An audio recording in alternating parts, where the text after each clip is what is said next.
Let's call to audit the weekly meeting of the Carroll County Commissioners for August 14th, 2019. Would you join me in the pledge, please?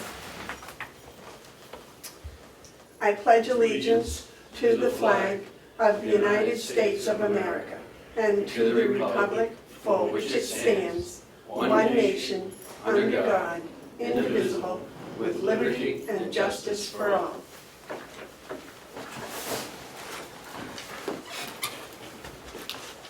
David, would you like to make a motion for the August 7th minutes?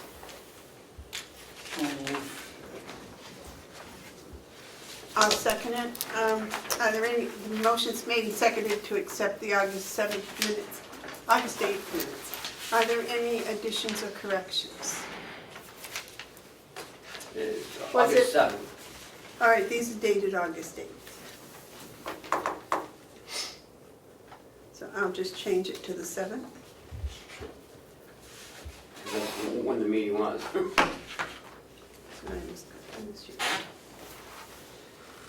Are there any discussion, David? No. Okay. All those in favor say aye. Aye. Aye. Those opposed?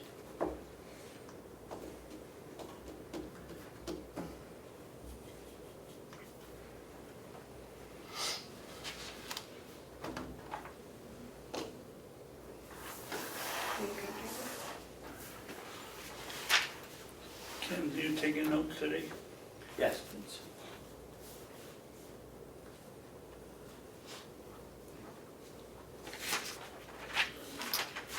Are there any media questions? Is there any public input? The check manifest approval for the week ending August 9th, 2019 was none. We did not sign checks last week because there was a break in the machinery. So last week's will be signed today, so next week will be a double one. And our work session is... Madam Chairman? Yes. It says here payables for the week ending 8/12. We didn't do them last few weeks, so how do we get it?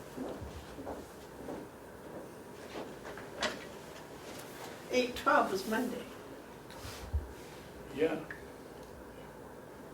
I don't know where she's getting these things. Mine says 8/9. mine Right. says 8/12. 8/9 is the end of the week. 8/12 is a Monday. So, we'll have it corrected. This was the week before. So that would be ending, we did the 9th. So that would be August 2nd, 8/2, not 12. She just put the 1 in front of it. Okay, That would be in the minutes, though. Last week's minutes, Right. the week before, But this week, is for the meeting that was held on August 7th. right. We didn't have any checks on August 9th. Right. Oh, I see, but this says the approved minutes for August 7th. Which is last week's. We had minutes, but we didn't have any. But that's 2 weeks ago, remember? Because we're always a week behind because of the So what was that I just signed? August 7th. All right. But did that say, what did it say for Yep. the week of 0, I'll put 8/2. 2019? Yep. You said 8/12, but we added a 1 instead of a 0.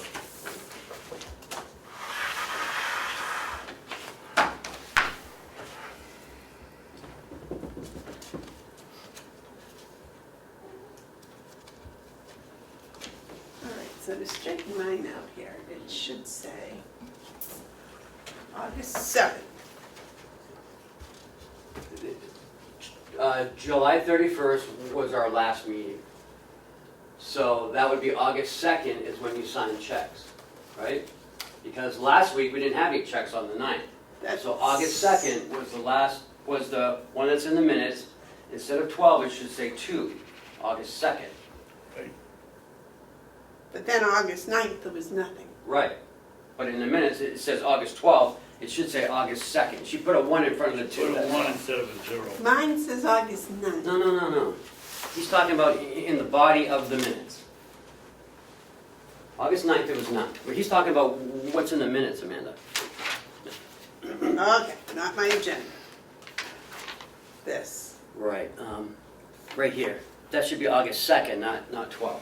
That's all David's saying. Okay, all right.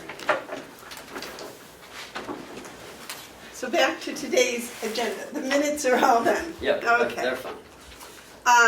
First thing is DPW, Will?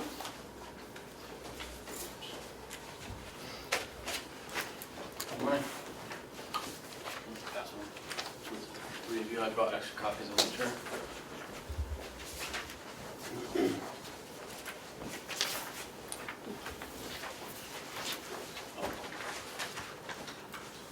Save one for myself.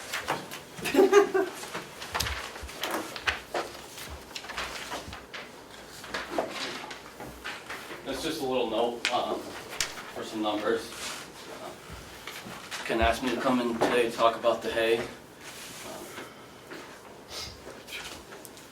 So far, we've baled about 7,170 bales. Last year's total was 7,243, so we're only about 73 bales off of what we did total for last year. And you're not finished. No, we still got a good bit to go. The production's just been phenomenal this year.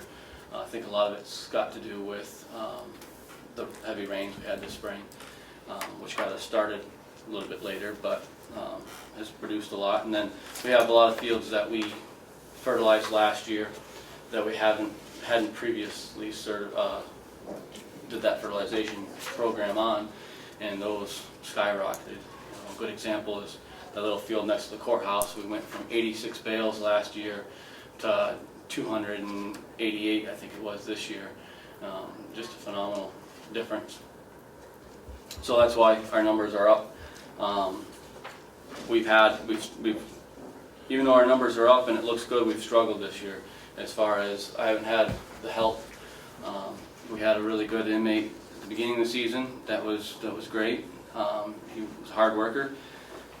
We don't have him any longer. Then we went to 2 inmates for the last couple of weeks, but we lost one of those starting yesterday to work release, so we're down to 1. Thankfully, we've had the high school kids. They've kind of been, we've had some days I have both, but a lot of times it's one or the other, which has been good to help fill in. They've been hard workers. So we've been able to get by, but it's been very tough this year. I thought we approved 3 Well, high school workers. we kind of did, but we couldn't get 3. For one, I struggled to get the 2 that we have, and then they have scheduling conflicts and different things. So, I mean, we got the best that we could, and when they're here, they're all excellent workers. But everybody else, 1 or 2 other ones that I had talk to me were only 15 and a half, and have to be at least 16 in order to do the kind of work we do. So maybe we can get some calls back from them next year, hopefully. But we didn't pan out with very many. We've been keeping up at least with the mowing. Yep. So Been good having Kevin this year on the rider, and then having the boys going around doing the weed whacking and hand mowing. I think that we've stayed on the mowing pretty good this year compared to last. So, and we've, like I said, been trucking right along with the hay.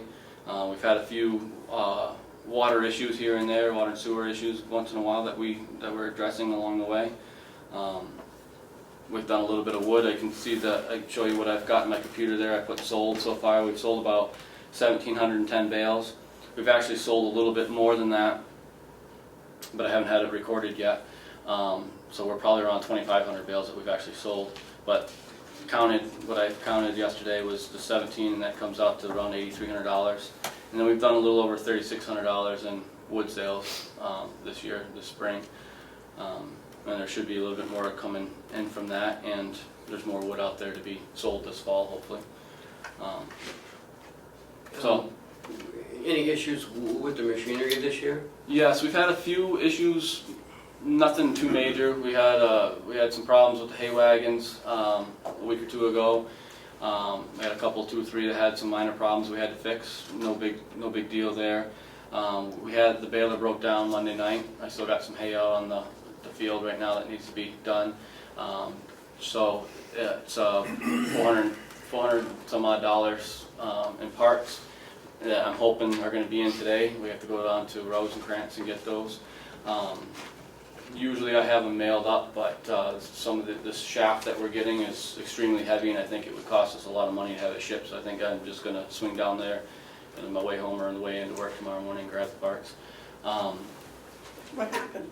The auger in there has a hexagon-shaped shaft that runs through it, and it's held on by a cotter pin on one end, and on the other end there's a pulley with a cotter pin, and there's a belt that runs that pulley, and it should be hex-shaped, and the pulley's hex-shaped. Well, it's no longer hex-shaped, it's round, and round on round doesn't turn anything, and it just finally gave out. We did 330 bales Monday night, and there's probably another 150, 200 bales out on that field. And it just, I look back and all of a sudden the auger is not running and the hay's jamming into it. And, you know, so I stopped, pulled all the hay out and took the shield off to see what was going on. The thing was wobbly, and I brought it back to the shop and pulled it apart, and that's, so we're gonna get 2, because the bearing on the tensioner pulley was bad too, so we're getting a new tensioner pulley, that pulley in the shaft, and the expensive parts. But it's, knock on wood, should be 5 minutes to put it back together because it's only a couple cotter pins and whatnot. But you can't bale hay if the hay can't go down to the chamber, you're stuck. So that's where we're at with that. Other than that, as far as other breakdowns, knock on wood, we've been pretty lucky. We had a shear pin or 2 break on the mower this spring, or earlier this last month, but nothing we weren't able to fix and get right back up and going. So we've been in pretty good shape with everything. But it's a 23-year-old baler, so I mean we're going to have stuff, you know, wearing out here and there. It's essentially that's what it was. It's just, you know, just wore out. So. What's the plan in the next couple of weeks as far as haying? So my plan is, if the weather cooperates, is I'd like to start on, we still have a couple of fields of first cut, but some of it's lower quality, has a lot more milkweed in some of those. I've been selective on which ones we take. So I'd like to start back on the second crop and start heading towards some of that, because we have a lot of second crop spoken for to be sold, and there's more money in that than mulch. And then we'll get into, you know, if I get some of that done, then we'll head down to the mulch stuff later on. When it gets into September and it's harder to dry, mulch is better to be working with than trying to get second crop dried. So that's kind of our plan, is just to keep, as we have the days, the good weather, just to keep on rolling with it the best we can. Problem is our barn is full on both sides, so now we're going to have to start stacking in the middle, which is a little more labor intensive because we can't drive through the barn. We can only push the wagons in by hand and then have to unload just from the front, not from the sides. So that'll present a little bit more of a challenge, but you know, we'll just do the best we can and keep going with it. Maybe you should run a hay special and get the barns cleaned out. Yeah, I've tried that once or twice, as a matter of fact, and never got any takers on it. I tried to have one weekend we were doing walkers, and I put out an advertisement to reduce the price a little bit, take it right off the wagons, because I was short on help to be able to get it unloaded, and didn't get a single call. It's just a rough time of the year to get people. Probably if we did something like that again, I would. I have a Craigslist ad out right now, as a matter of fact, out of the barn. But if we were to do something like off the wagon advertisement again, I think we'd have to try to hit a few more media outlets for it, possibly. So that's kind of where we're at. We have never had a problem moving the hay since I've been here. I think it'll move. It's just a matter of time. And usually when you get in September and October, people start panicking that they want to have their hay in after they've been out vacationing all summer or whatever, so it usually starts to move faster. We still do have quite a few deliveries that we're trying to catch up on too, so that'll put a little dent in it, but it's hard to have, you know, when you only got one guy, it's hard to have that crew out delivering when you need that crew here to be baling, so. Any comments, Dave? Yeah, are you gonna offer these 2 young men that work here this summer a job for next year now, provided the delegation gives us some money? I would definitely talk to them about it. I would, and consider having them back if they're willing. You say you have, or you? No, I plan to. We only got about a week and a half before one of them goes back to school before Labor Day, and I think the other one's right after Labor Day. So we only got a week and a half to 2 weeks with them, and then we won't have them available anymore, which is really gonna hurt us on hay. When you only have one guy, you really need 2 on the wagon. So I don't know, we'll have to figure something out. But yes, to answer your question, I would plan to offer them, provided it's budgeted again. Okay, anything else? Any other comments, questions? Thank you very much. We won't take any more of your time, because I know how busy this time of year is. Right. You guys have a good day. Thank you. Thank you. Okay, the next on the agenda is the credit card policy. Okay, this has been a continuing work in progress. I took some of the suggestions last week from Commissioner McCarthy and added some things in. The additions are in yellow, are highlighted. We had talked about, purchase needs to be submitted as soon as possible or within 3 days of returning to work.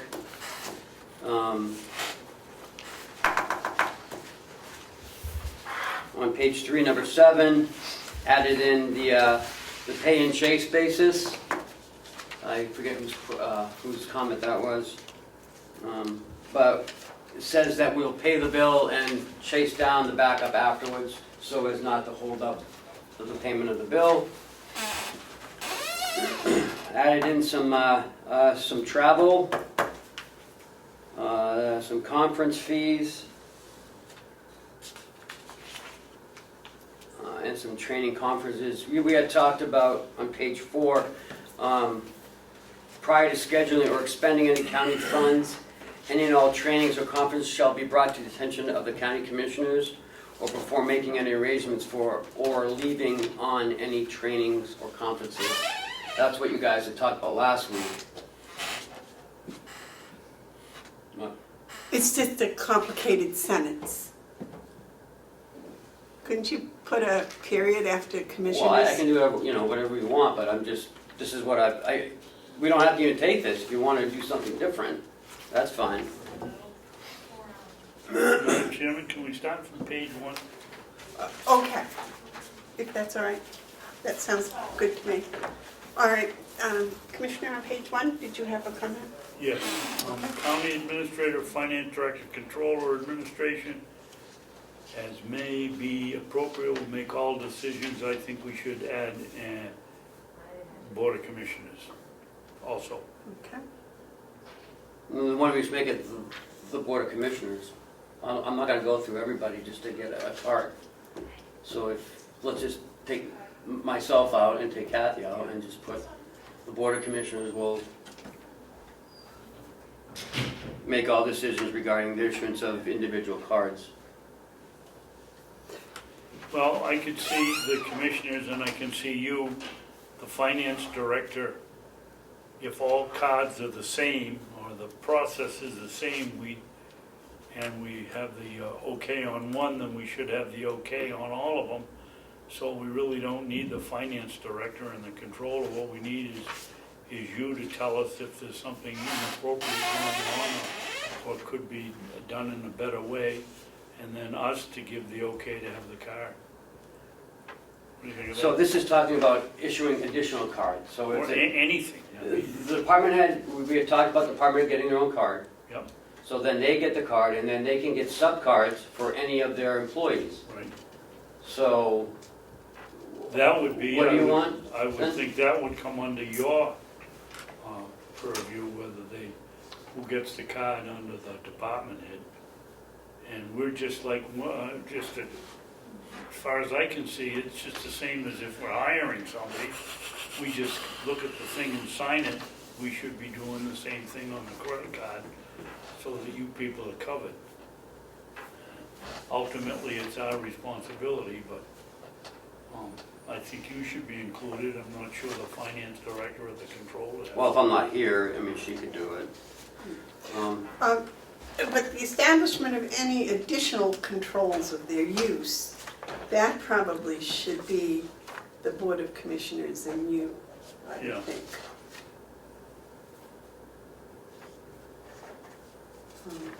The establishment of any additional controls of their use. Could be you and the commissioners. I'm just trying to think why Kathy put that in, so. So I guess that would be if, I don't know, I guess if they wanted to, use it to buy, a pizza party or something, I don't know. But, using the credit card to buy pizza or food for goodwill is frowned upon. So maybe we can word it a little differently then. Well, we'll be more than willing to give you another chance. Well, I'm looking for input from you guys. Well, yeah, I'm looking up here at the top. Number 1, under purpose, says pursuant to the policies and procedures established by the Board of Commissioners. Mm-hmm. And then down here it says, we're talking about the establishment of any additional controls. And And we're it- not included. Well, I'm thinking control would be like, the control of the use of the card. So if Jason or Lisa, if she has one, decides, not to give it to their employee, but to keep it in a locked box, and they have to sign it out, or I don't know what even the control would be. Now that I'm saying it, doesn't sound Well, right, because in the top it says policies and procedures. right. So that would I would think Okay. that should address all controls. So maybe we should just Yeah. take that out, or add in. No, I guess we can leave it. An establishment of any additional controls of their use. Okay, so let's put the commissioners. Maybe if we write it out, it'll sound better. The county administrator or county commissioners, as may be appropriate, will make all decisions regarding the issuance of individual cards and the establishment of any additional controls of the use. Does that sound okay? Read it again. Or, let's put the county commissioners through the county administrator will make all decisions regarding the issuance of individual cards and the establishment of any additional controls of their use. Sounds all right to me, doesn't it to you? Yeah, Much better. County commissioners. through- I just can't imagine what the additional controls would be. That's, because if we haven't addressed all the controls in the policies and procedures, we Right. need to fix the policy and the procedure. Right. Question. Next, All right, David, yes. on the same page, number 2, under policy. The credit card will not be used for personal purchases of any kind. I think we ought to put a period there because the use of credit card for personal purchases or expenses with the intentions of reimbursing the county is prohibited. Well, yes, it's prohibited because you can't use it for personal purposes.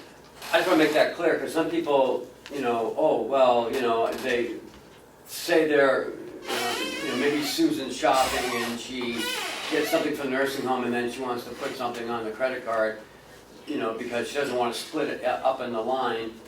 And when she gets back to the nursing home, she pays she pays the county back.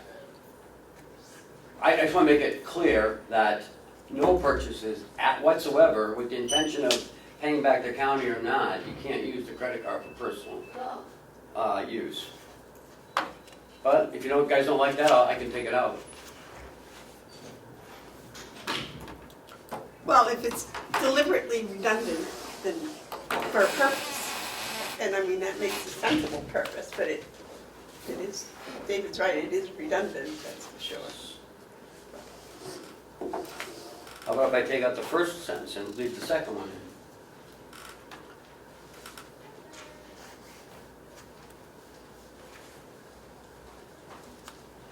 Yeah, even better. What do you think, Amanda? So you just read use of credit cards for personal purchases or expenses. With the intention of reimbursing the county is prohibited. Much better. Because I think everybody already knows they can't use it for personal purposes, right? Right. Well, I would hope so.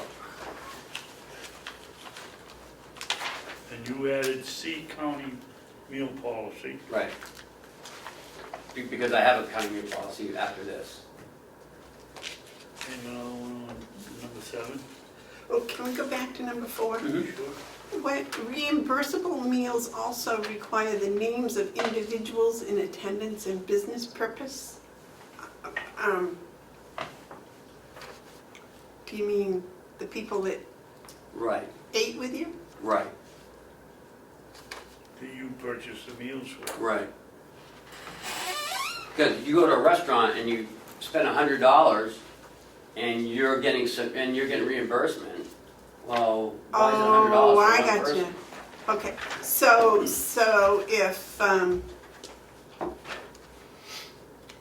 if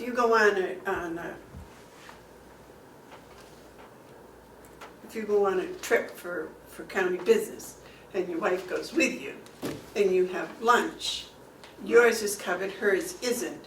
Do you have to write her name down as an attendee? You can't do that.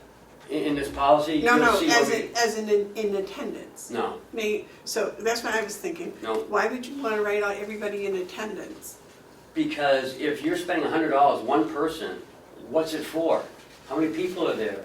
You know, That I understand, but the way it read was the names of individuals in attendance. So if you were having a lunch with all the county administrators, you'd have to list all the county administrators. no.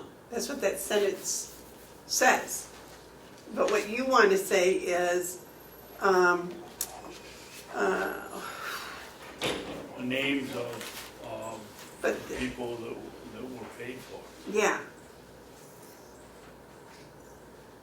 Right, you're only reimbursing my meal.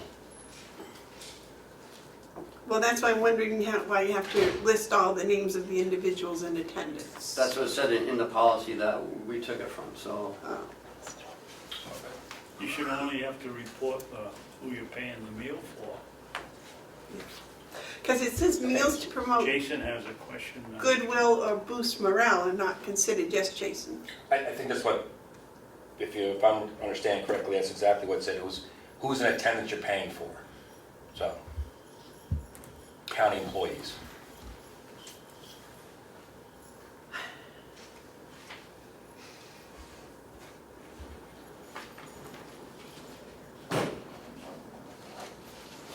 I mean, we've seen it several times where the bill comes in $130 and we're only reimbursing one person.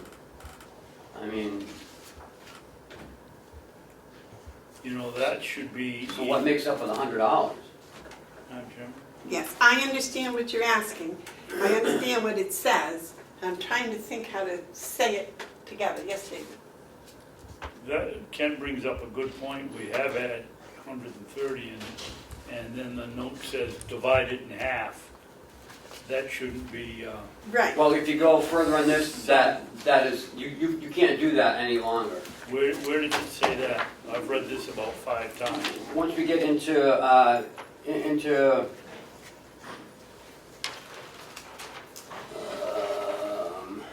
forget where I put it.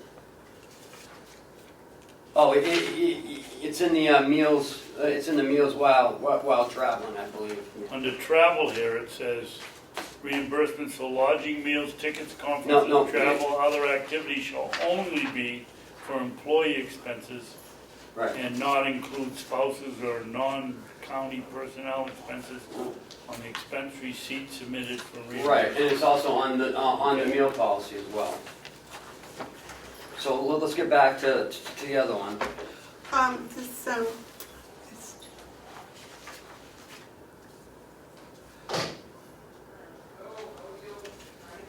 I would think if, for example, if the three of us were at a conference and we went to dinner, to lunch, that if you put it on your credit card, the county credit card, that there would be a list of 3 meals. And that each one would need to be designated. That's what you're trying to say. Yeah, Not that there were 10 other people there. right. So I don't know how to say that, David. How do you say that? Well, I think you just said it. It's not in attendance. Required names of individuals.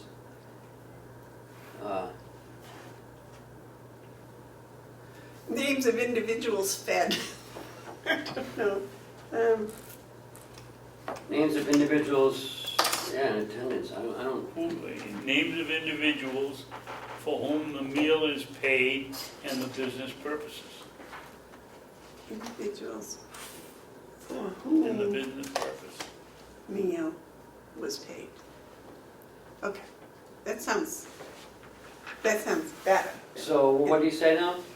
He said reimbursable meals also require the names of individuals for whom the meal was paid. Okay, And the business The business, purposes. yeah, you need a "the" in there, in front of business. And the business purpose, right, for whom the meal was Is paid. paid was paid and the business purpose. and the business purpose, okay.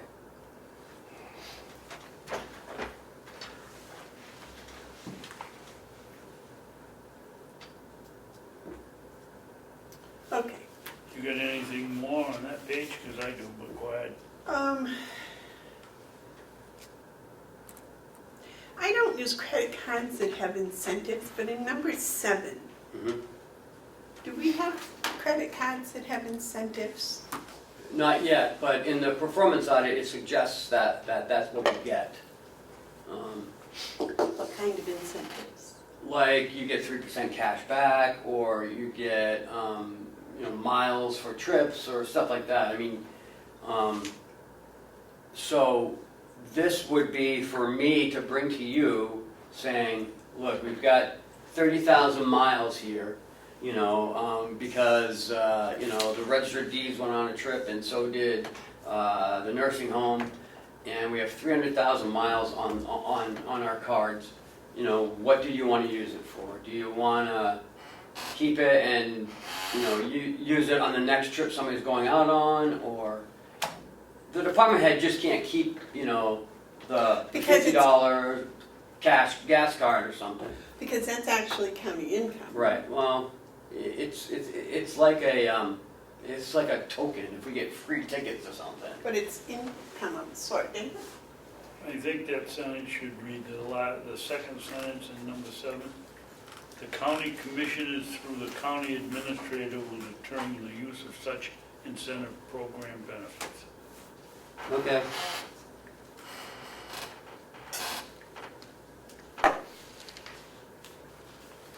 That finishes me up on page 2. Okay, well, what was that, David? The county commissioners? Commissioners through the county administrator will determine the use of such incentive program benefits.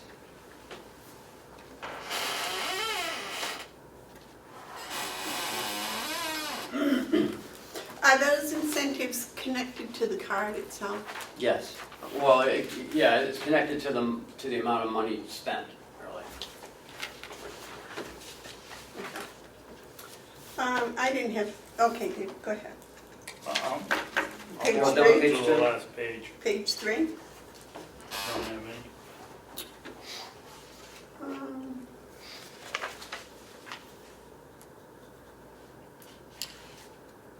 Page 4? Page 4, I just under revocation. Mm-hmm. I think that we should further explain failure to submit receipts for charges. In a timely manner, is that what you want to say? Or? Well, no, but I think, inadvertent, no. What? That maybe the times we're going to excuse it, failure to submit receipts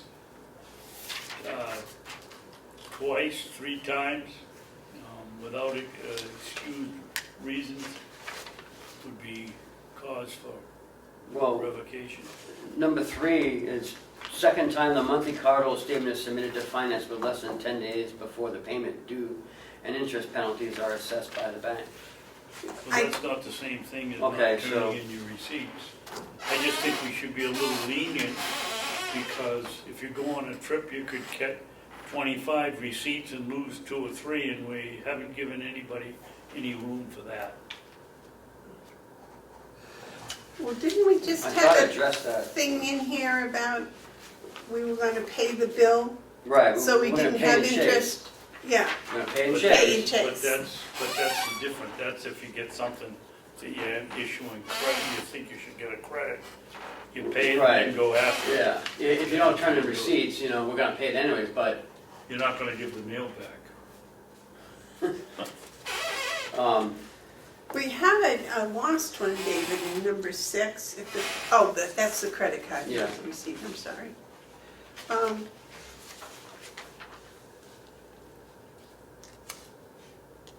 number 9 says lack of proper documentation or authorizations may result in loss of credit card privileges. Would that be, that's on I page 2? just think we should, Okay, oh, you wanna put some more language in it? well, just, Okay. that's going in the right direction, but we should have, 3 or 4 times, twice, whatever you wanna put in there, have some upper limit where we can really put the pressure on somebody that isn't. It doesn't doing it happen right. that often when they fail to doesn't. submit it, so I think twice would be enough. Okay, Within a 12-month period or something. yeah, Failure to submit receipts 2 times in a 12-month period. without excused reasons, without excused, what's the word? Well, it's over here.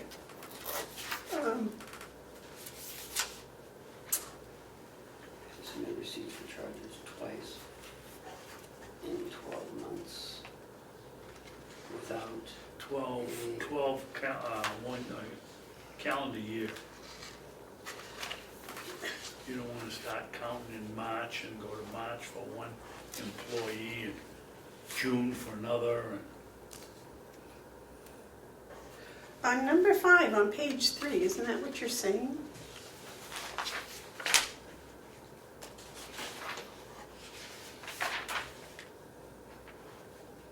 I don't have a page 5. No, number 5 on Oh. page 3. 3. Page 3, number 5. Page 3, number 5. It's the cardholder's responsibility, and then it goes on down Yeah, there. right It there. says It says failure to have twice in- all in 1 year. documents. Yeah. And there aren't gonna be any late fees or charges because we're paying the Right. bill. So you could probably take that right out. What? Or if late fees and charges are assessed. So failure to have all documents into the finance office on time, 2 times in 1 year.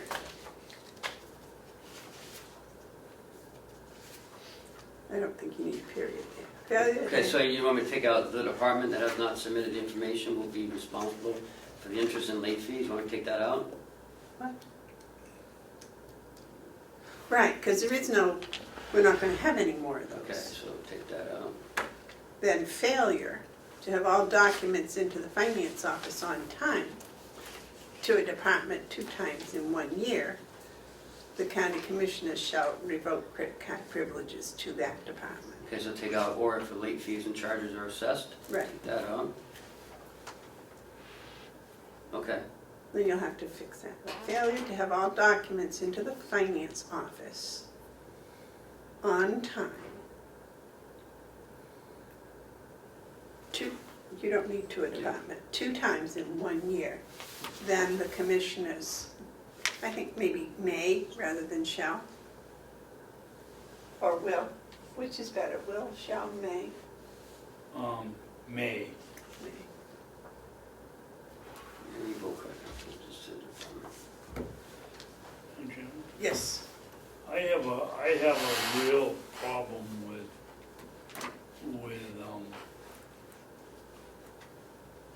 taxpayer having to pick up penalties and interest for someone that doesn't want to pass in their material on time, or thinks that we're not running our office correctly and we shouldn't have to get it, whatever the situation is, I don't think the taxpayer should have to pick up that expense. I think that ought to be done. I don't know how you do it, but I think the card holder ought to be responsible personally for any lateness caused by them not getting the materials in. Well, I think And you can say, oh yeah, The it's only gonna solution- happen once and then we're gonna pull the card. well, Well, it doesn't work that way. but the solution that Ken came up with is we'll pay the card, we'll pay the bill, so we don't have any interest or late payments or anything, we'll pay it. And then we'll go and get the receipts. Now, if the receipts haven't come in timely twice in 1 year, then we may pull the card. Okay, and who pays the penalty and interest? There are no Only- penalties and interest because they will be paid on time. We're gonna pay the bill Okay, without the receipts Yeah. for that one department and chase down the receipts. And if there's something amiss in okay, there, all right, we can take action on it. yeah, But there won't be any more $300 late, Yeah. whatever it is, interest and late fees. You all right with that? yeah. But do we have to put somewhere? No, because there won't be any, that's, I was thinking we're gonna have to have a line item for penalties, but we won't.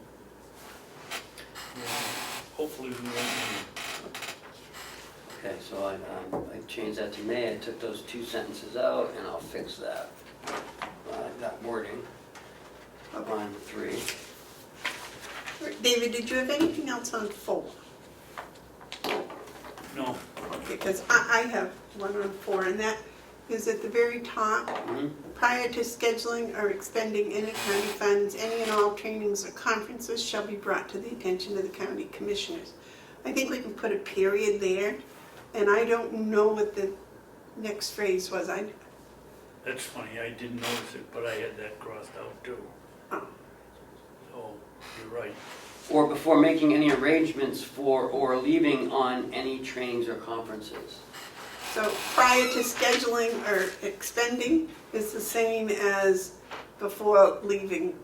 So they tell you in October when they're going through the budget, and then when they go on their trip, they don't have to tell you. When Well, it would be nice if they reminded us. But it says the same thing in both both. Yeah, I agree with you. You only need one Okay. sentence or the other. So I'll take off the last part of it. And the other thing I had, these random audits Mm-hmm.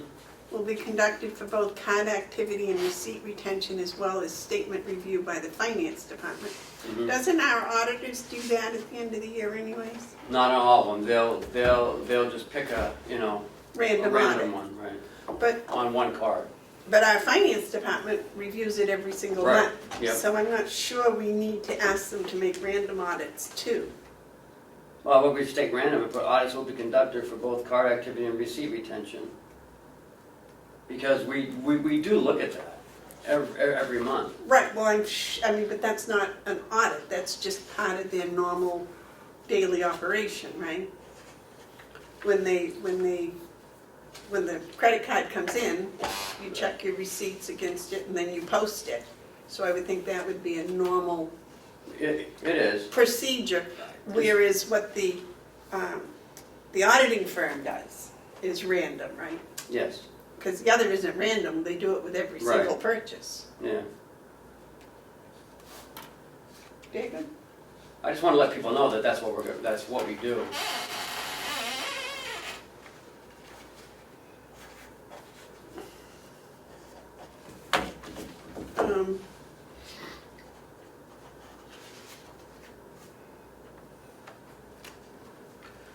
Well, I think saying the detailed activity is reviewed annually by the county's independent auditing firm is is correct. That definitely is done. So you want to take the first sentence out then? Yeah, I'm not, yeah, because they're doing it already, that would be asking them to do it twice, I think. Okay. Oh, Unless I'm misinterpreting what they fully would make. no. I mean, you're 'Cause right, when I don't think we're gonna do it again. If we've already done it once, why would we do it a second time? Well, that's it, because when I sign the credit card check, I look and there's a whole pile, and as I go through, each and every purchase has a receipt with it. Yep. And so, you know, somebody's already done all that, and it's already been posted to come up with the, you know, so each department gets their expenses.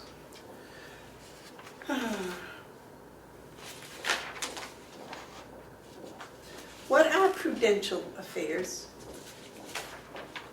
Sorry, my ignorance. The last one, I don't know. where it says, It was in the policy already, so Oh. I guess Kathy just left it in there. do you know what it means, David? Mr. Treasurer, do you know what it means? Always a job of. What's the statement again, I'm sorry? It says, relates to the management of the county's prudential affairs. I'm not sure, but I suspect it has something to do with the general course of business.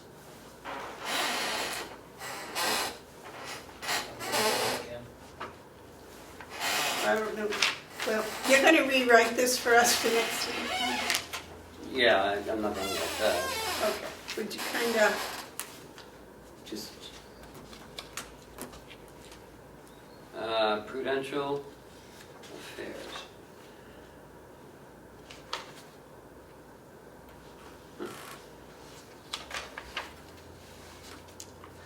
I don't think we should have words in our policy if we don't know what they mean.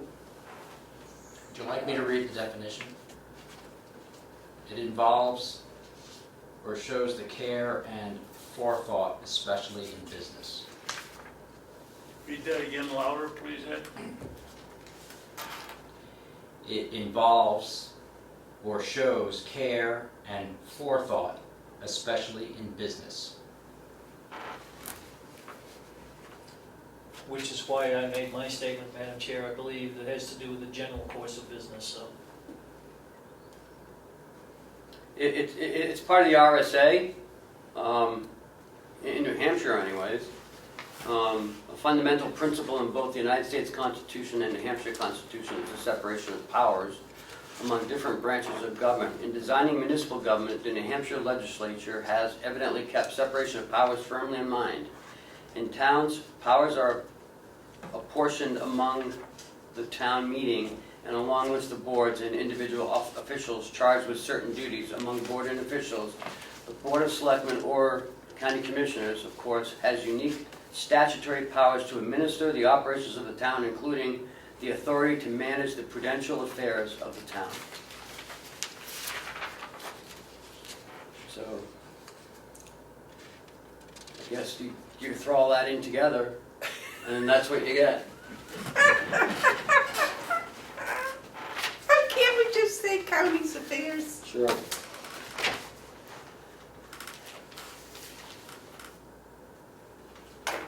Okay. Is there any other questions you had, David, or anything else you wanted to add about that? No, are you gonna go to the county employees and elected officials administrative regulation agreement to accept credit card? Yeah, this is the one that, that Commissioner McCarthy wanted. This is what everyone signs, right? Yeah. The only one correction or change I would make is, scratch the, finance director and controller at the bottom. They have county administrator and another line with a county commissioner. Same as we did in the policy up front. So the card holder signs it, the department head authorizes it, and you would like the other signatures to be whom? The Board of No, Commissioners? We said the administrator through the Board of Commissioners, we left out finance director earlier on in the agreement, so why not take it out here and leave it county administrator, and then the next line, county commissioners. Okay.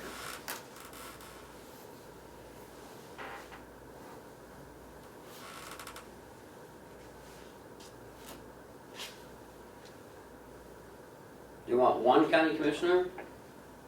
County commissioners, So who would sign for that? All three. three. So you want 3 lines?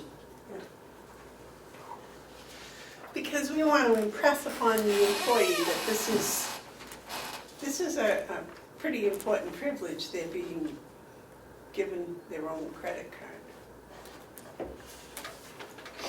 I think. Okay.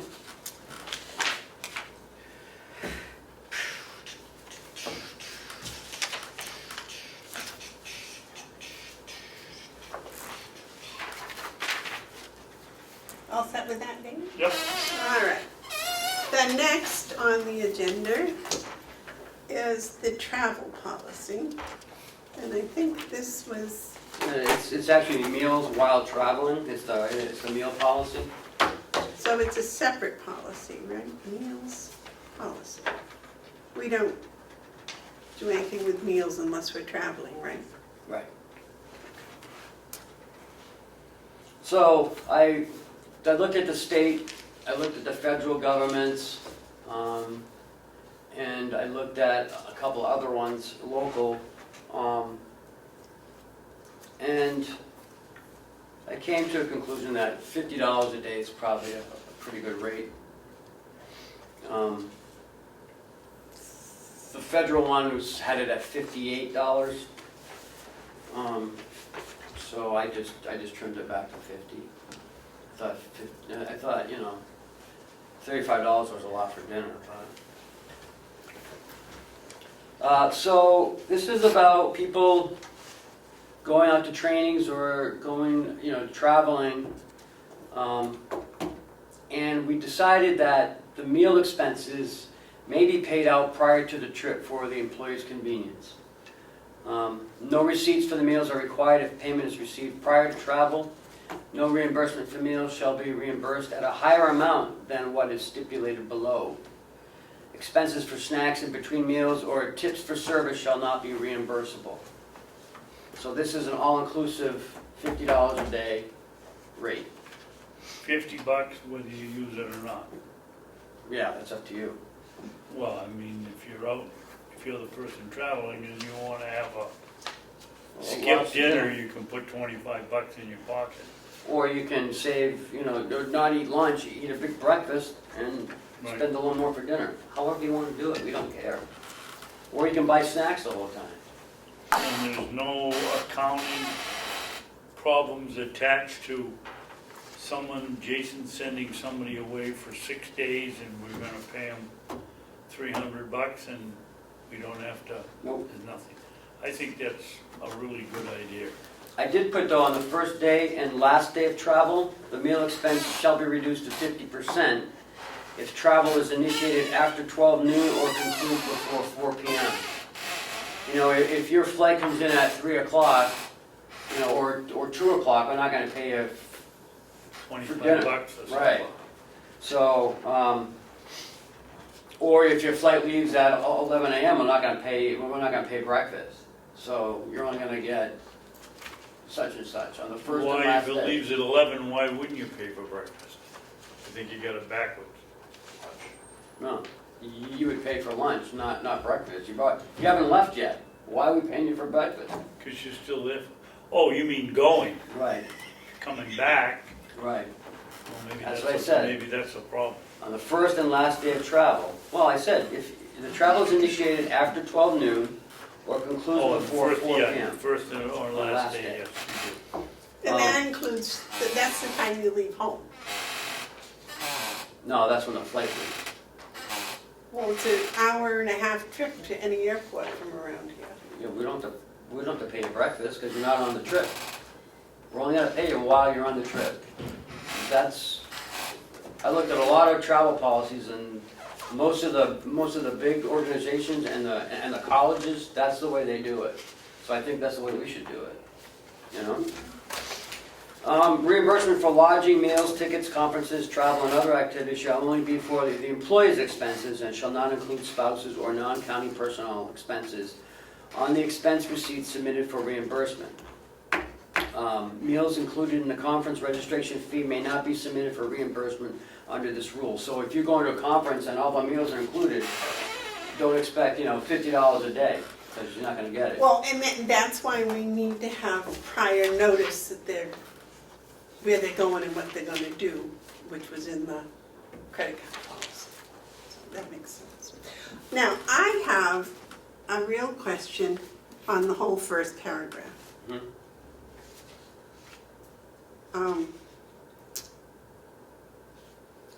I don't think that's really necessary. So that's in all our, this is, the first paragraph is in all our policies like this? So I just left it in there.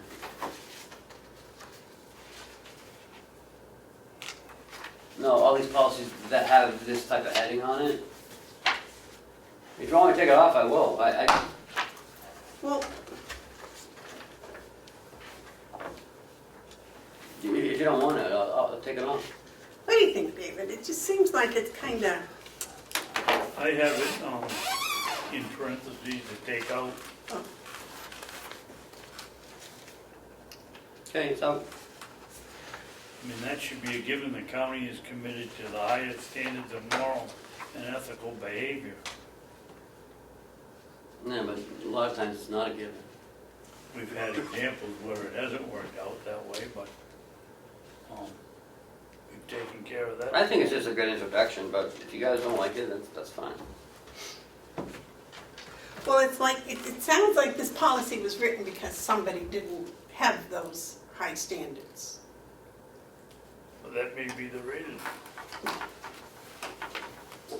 I mean, we write policies because, Because people need guidance. right, But and then that's what it says. that's what the second sentence says. Mhm. In order to comply with the travel policy, this addendum. So is this an addendum or is this a separate policy? Well, it's kind of goes with the travel policy, I think.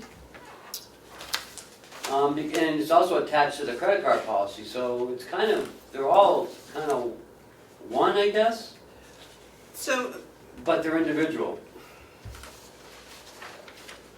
At the same time, if it can be. so it can't be an addendum. It's actually its own, it's got to stand as its own policy, I think. Because, yes, if they're traveling, this applies, but if you're only going to go for the day, or half a day, or part of a day, a different piece. But,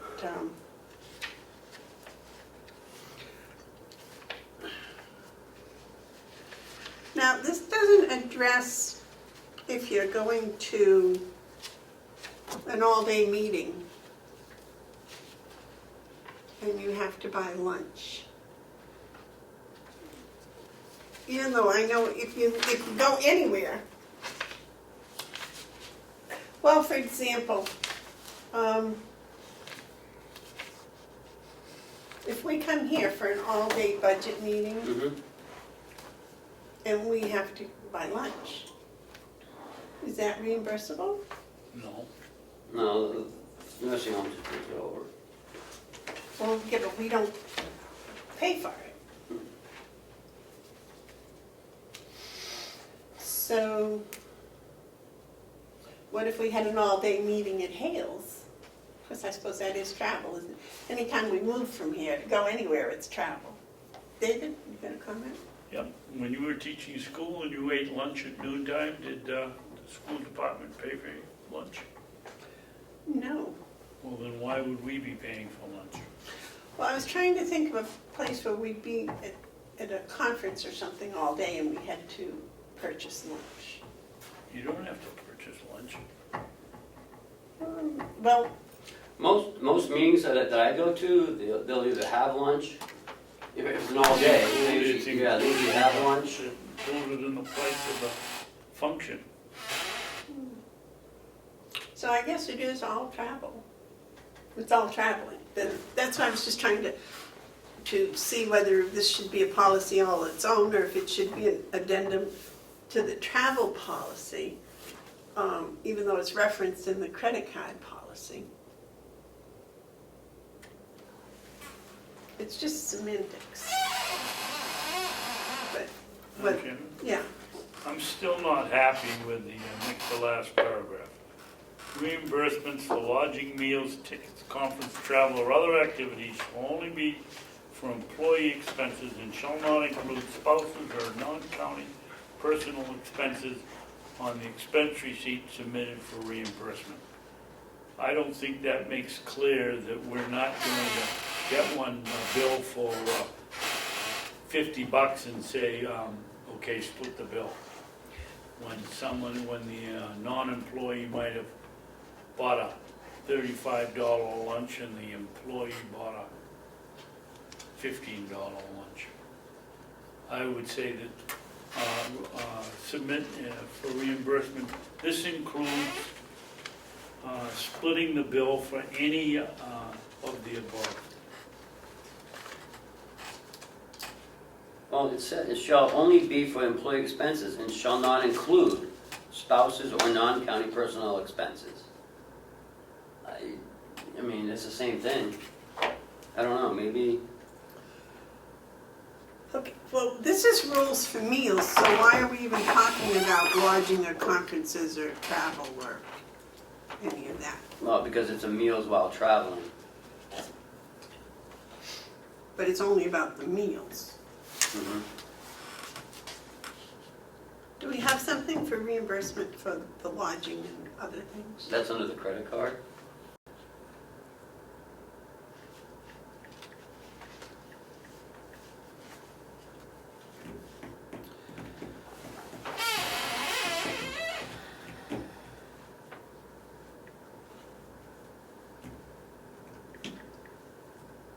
So how else do you want to put it? You want to put no I'm just splitting? thinking maybe travel or other activities shall only be for the employee and shall not include, does that make it more clear? And does not include? And does not include spouses or non-county personnel expenses.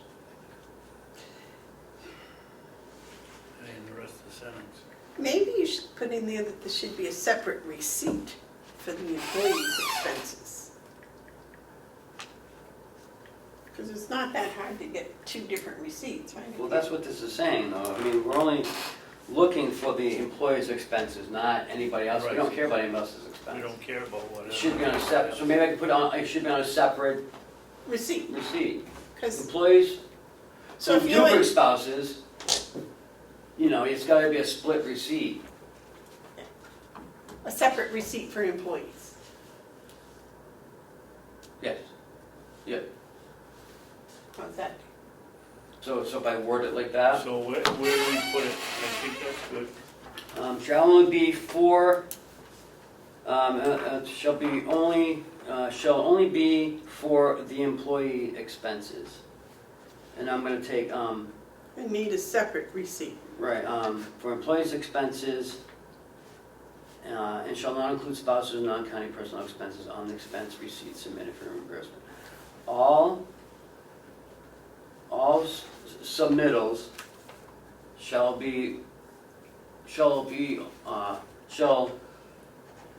all submittals, Submittal shall only be for employee. I'm still not saying it's separate though. Yeah, but maybe what you should do is put a period after for employee expenses, period. Then a separate receipt for the employee only must be submitted for reimbursement. That covers it. So what did you say again?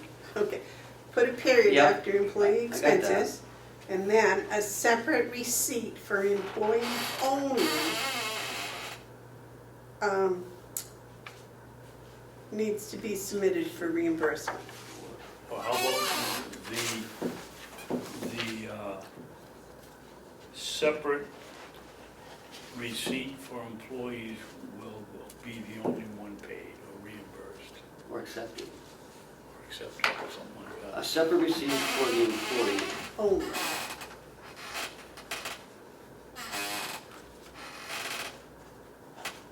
How about a separate receipt for the employee shall only be accepted?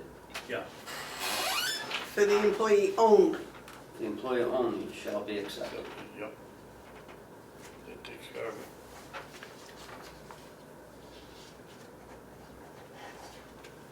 For reimbursement. And shall not include spouses or non-county personal expenses on the expense receipt. Okay. And Alright. why do we need the last sentence? Just to make it clear, don't be adding anybody else to that. No, meals included in a conference registration fee may not be submitted for reimbursement under this. That's the sentence. Because I don't want someone going to a conference and it's included and think they're getting $50 a day, because it's not getting reimbursed, you're not getting that money. Okay, well, then let's make that clear. I didn't think that that's what you were saying. Meals included in the conference registration fee will not be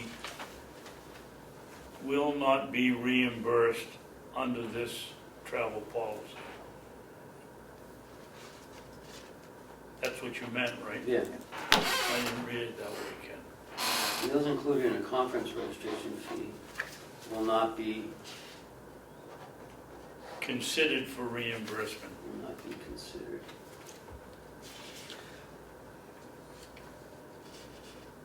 For reimbursement under this rule. Okay. Okay, so the conference we went to last spring. The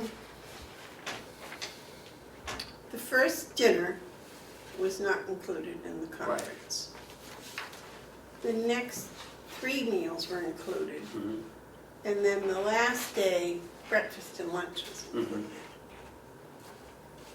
Because the conference is over. So the only one that would be reimbursable for anyone that went from here would be the dinner of the first night, Why? if they stayed overnight. I would say, why? One individual lived less than an hour from the facility, could have eaten at home, and the other one had to travel, so I mean, I paid for my own. I paid, I didn't go, so I didn't, You didn't go to Primus? yeah, but I didn't go out to Oh, supper. Okay, well, that's right, so that, well, just to try to figure out. So I guess by this, it would be reimbursable, but you only get $25.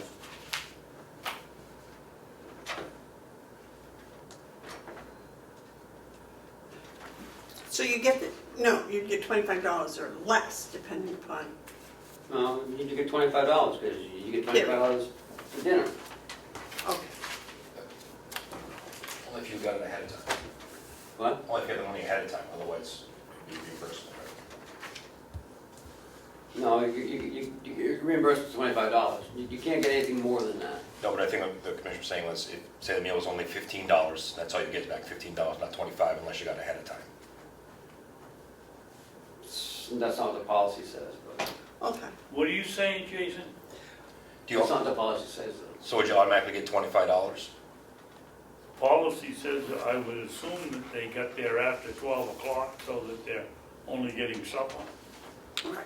So would it Right, be, you only get $25. would it be the actual cost of supper or $25, whichever was least? 25. No, it's $25. We can't get into that because it just gets too confusing. Okay. It's either one way or the other. It can't both ways. But, just for clarification, I thought that $25 ahead of time, but if they didn't, because it's reimbursable, the reimbursable would only be the actual cost of the receipt they gave you, up to $25. Or if my meal was only $15 and I say I want 25 and I give you a receipt. Well, reimbursable, we don't need any receipts. Only, You just gotta have proof that you went to the conference, what time you left and what time you got back, when was the conference, when did you check in? I mean, you need all that documentation. Some people could say, well, I'm going to the conference, but they didn't go up until Tuesday morning. And said, oh, you know, I was there last night. So, I mean, you do need some backup, you do need, Well, I was thinking, if I left for the conference at 2, and I went out to dinner, mhm, and it was $15, mhm. then I would expect to be reimbursed for the $15 for dinner, not the full 25. Well, now we're getting into, then you need a receipt then. Yeah, Well, it's saying here you don't need one, so. if it's on, okay. Well, it says, yeah, no receipts for meals are required if payment is received prior to travel. I guess that's what it's saying. That's what That's what Jason was pointing out, that that's what I says thought to understand, it's prior. prior. But if you don't get it prior, say you go up to dinner there, then it would be the actual receipt, right? Reimbursable Up to by the $25. receipt, that That way- would be, I think that way it covered both Okay, aspects if you went to a dinner. Now I see what you're talking Yeah. about. I would think that that would be the better way to go. Whereas if I went out to dinner, I could spend $35 and give you the receipt, but I'm only gonna get 25. right. That's all I'm gonna get. But if I only spend 15, then I should only get 15. Yep. I So should- make sure you get it before you go, if you're only spending 15, Okay. because then you get 25. So I should say that on here then. No, I just want, it seems, that's the way I interpreted it. I didn't think it needed anything added, because it says, meals may be paid out prior to the trip. See, So while no traveling, receipts are required if payment is received prior to travel. Hmm. So while traveling on county business, following rates of reimbursement or payment for meals shall apply. On the prior knowledge. But, you know, if the first and last days, you don't know sometimes exactly what time you're leaving and when you're getting there. Okay. It depends on where it is. too. Okay, are we all set with that? Shall we do the jail update while Jason's here before we go on to the second quarter expenses? Sure. Is that all Well, right? he's got non-public anyway, so. Oh, all right. Well, you might have input while we do the expenses anyways. Thank you, Jim. So we have second quarter expenses. Now, David, do you want to go through this line by line, or you just want to hit certain ones?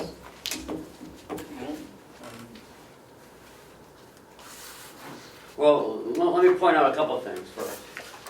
On page 1 under 4102, life safety fees. They, that was a double payment, so we're not over 209%.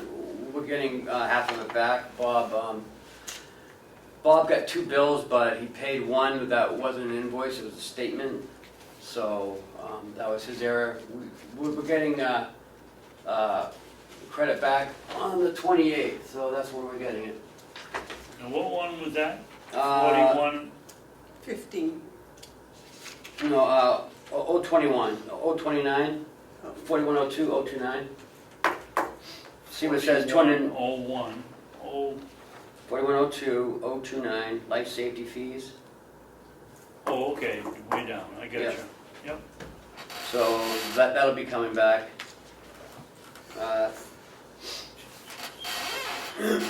But that's still going to be $145 over, right? I don't think so. Well, he budgeted 3,000, and 3,299 was apparently the cost, the expense.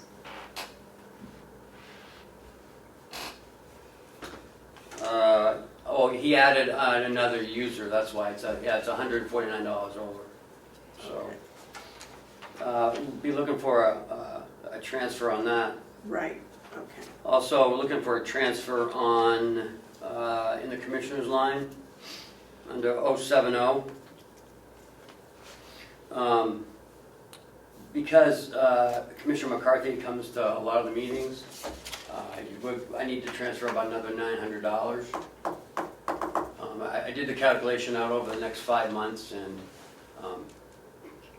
prior to that, Commissioner Hounsel didn't attend any of the delegation meetings or.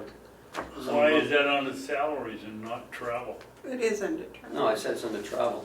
You said 007 or? No, 070. 070, okay. Oh, yeah, okay. So I'll be transferring about $900 next week. Because we're at 63%, and that's just to June. The annual revised budget, does that include transfers? Yes. Includes transfers. Mhm.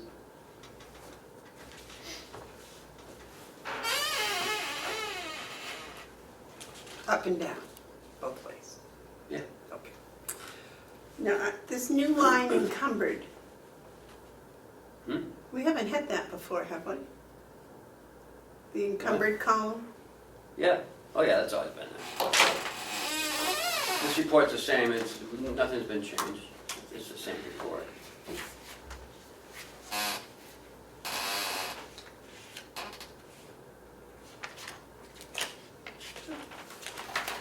Is there anything else you wanted to point out, Ken? None on page 1. David, do you have any comments on page No. 1? We're good. Page 2.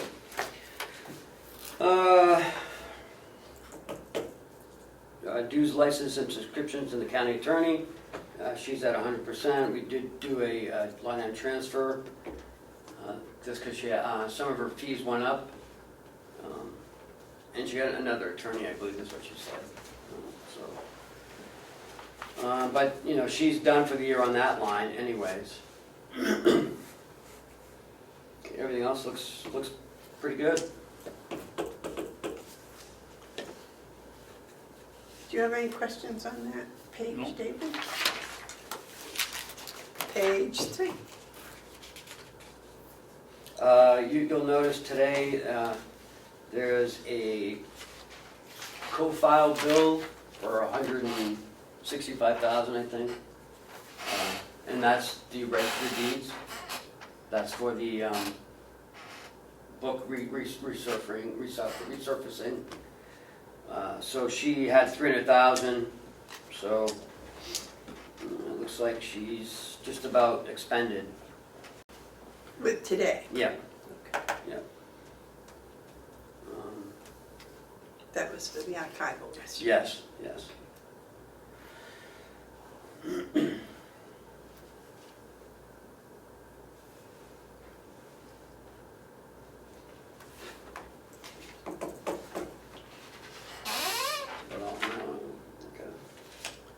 Anything on that, David? Yeah, why is the sheriff on Social Security?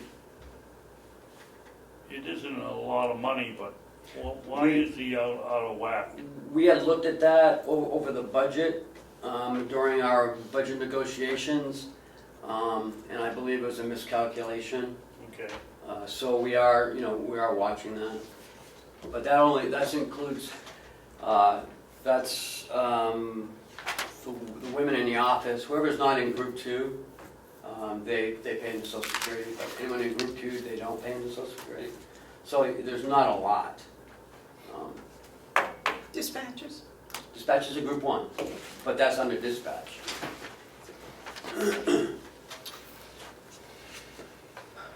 Okay, page 4.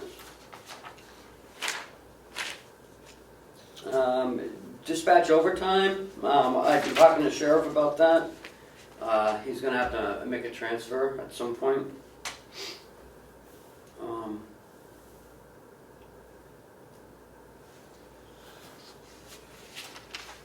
His education and conferences are up too. Okay? Yeah, those are reimbursements to his staff.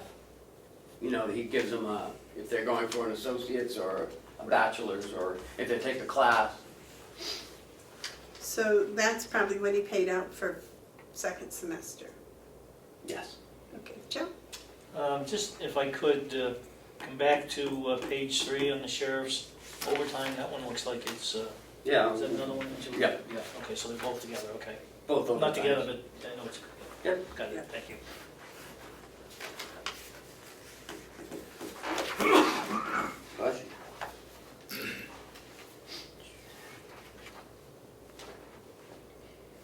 Now, in the sheriff's radio and communication expense, there's a lot of upfront.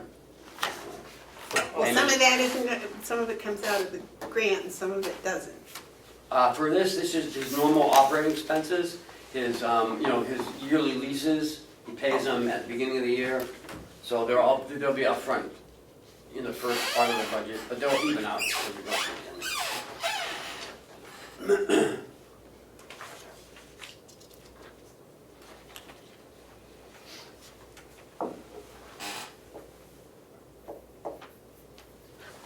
Anything else, David, on 4? 5?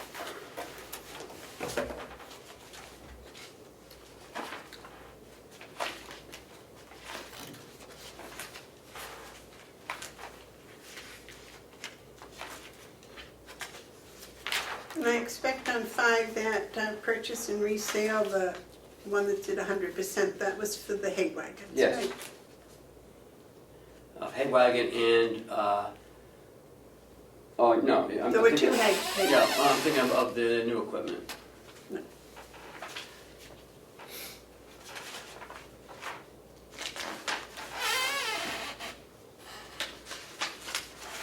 Okay, and the last line there, the agency services, that's nursing agency, right? Yes.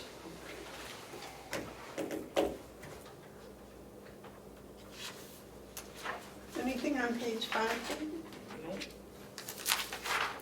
Page 6, Ken? There's a lot of upfront costs, firearms and training, Jason buys all that up front. Huh? Most of it. Yeah, and ammunition and things like that.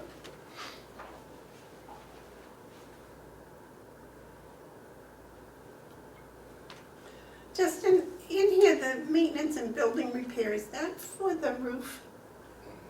Is the roof in here anywhere? The roof for what? The roof that leaks? We still have valleys that leak. Oh, That would have to be something separate, I probably need quotes on it, bring forward. we'd probably put in capital if it's the roof. Because it's leaking now. We've done some repairs, we did $11,000 repairs not too long ago. This year, A couple years ago, we've been repairing as we go along. but it's leaking now. It hasn't been that valley, it's tough to find where it leaks are, but the valleys probably need to be redone. I can get quotes, there is still some wall money, I believe, left that we could look at. There's some what? Last time we did repairs to the roof, we took it out of, there was a wall fund that was, the county had won like $45,000 towards, because of the building, and I believe we still have money left in there, so I can get quotes from those valleys and see what that is and see about the wall fund. Go from there. I don't know, I think it would be a good idea to stop the leaking, but what do you think, David? Well, stopping the leaking would make sense, but, How much does it leak? Enough where the tiles in the day room 1 female unit have had been replaced. It's hard to find where it travels from.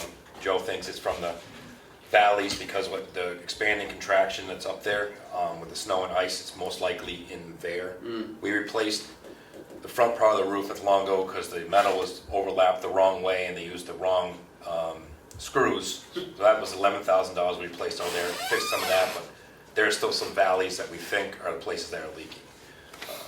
That need to be addressed. They leak enough so that the panels have to be taken down. Well, the panel that you saw there too is also because of what the work going inside the building. Those pipes are exposed and will eventually put back up. But yes, some of those panels have also been taken down because of the leakage. We had to take one down in Kathy's office because of the evaporator. It wasn't full yet, so they were. When I went on the jail tour, the water leaks now. It comes from outside through the roof into the women's holding. It goes also in the administrative assistant's office too down the wall. So we have So a couple areas. It's a problem I think should be addressed. Well, We'll get our, we'll talk to Bob and see what he thinks. We can get quotes up, we can get our RFPs up. Is it causing other damage? Other than the, when you say tiles, I assume you're talking about this stuff here. So far, been tiles, but again, not knowing what's up there, Joe does not think it's doing any rotting damage up there, but again, I wouldn't know unless we have somebody go up there and actually take a look at it. So, And what prevents you from doing that? nothing, we've just done repairs as we go along, but we can put an RFP out and see where it's at. It's been my experience that when there is water between the roof and ceiling tiles, that's also a breeding ground for mold and mildew and not healthy things. If you could address that and see what the expense is and you know, if it's, I suppose if it's gonna be major, but you had done a large part of that roof already, right? So, Is that a metal roof? Mhm. Oh, but there's wood structure in there, right? I assume so. Okay. page 7. David, you were all set with 6? You'll notice 9,100, that's our interest expense. The SRF water system, that interest, we paid off the loan. So there's $235.72 left, which will either be used for transfer or it goes back into the fund balance.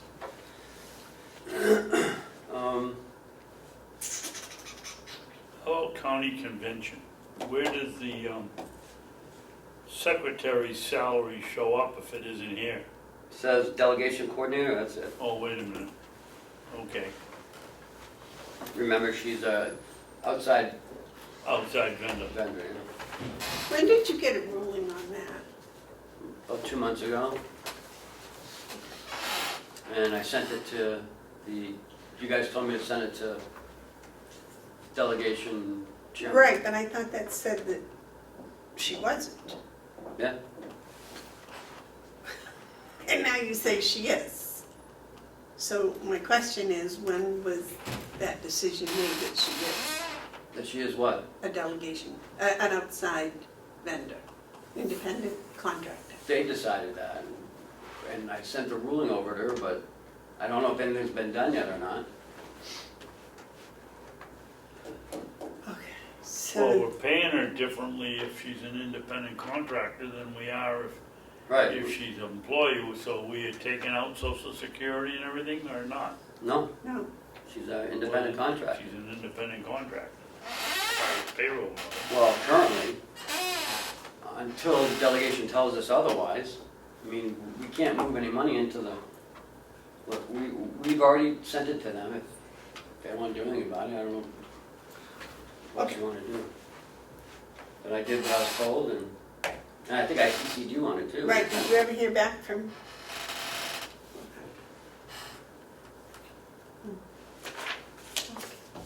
Anything else, David, on page 7? Yeah, I'm concerned with the county delegation. They're at 45% currently, and their major expenses coming up in the fall. Are they gonna be making transfers there? I'm not making any transfers. I don't understand why you're concerned. They should be at 50%, She's at 50% now, but, which is at 48. oh, I'm thinking January, they're busy Right. starts, okay. Hopefully this year it will start in December, but, you know, that's, We've already talked about that. because our goal is still to finish our budget by October 15th, is that what you said? On November 15th. Give it to them by then, and then they can start doing whatever they gotta do. And I know I asked this question last week, 2 weeks ago. Is it 28 days after we give them have the public hearing and we give them our budget, or is it 28 days from December 1st? From when we give them the budget. And at the same time, we have to send it to the municipalities with their first 9 months of the year And also to DRA. in DRA, so. But if we had that on September 1st, we could send it on September 1st. That's the only, Well, we don't have 9 months on September 1st. well, that's what I'm saying, but I said that's the only limit as to when we can pass in the Mhm. budget, pass them the budget.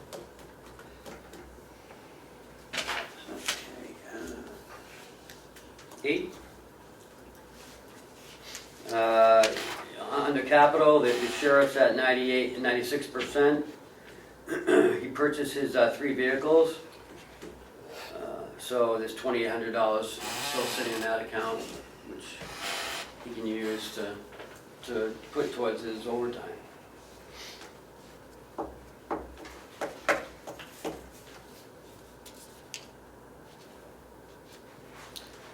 In the annex, 9,500,081, we used most of that money for the boiler repair. It was about $4,200 repair, I believe, and a couple other little things. We're doing well on. Wasn't that part of this whole project? No. Remember, we weren't gonna fix it because we had switched over to an ozone system, and we were gonna get a smaller, Right. just electric water heater, or it wouldn't work. It wouldn't keep up with the loads that we have over there. So Bob had to fix it, so we solved the boiler. And he can explain it to you next week.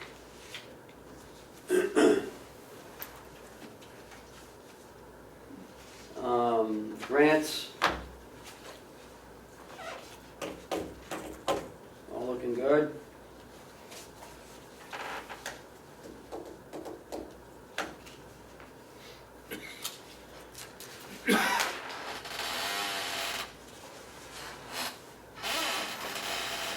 Nursing home.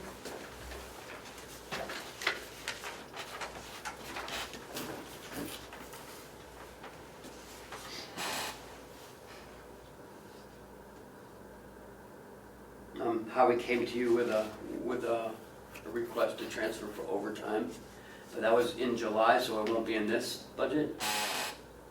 It'll be in the third quarter review, because he was down to $9.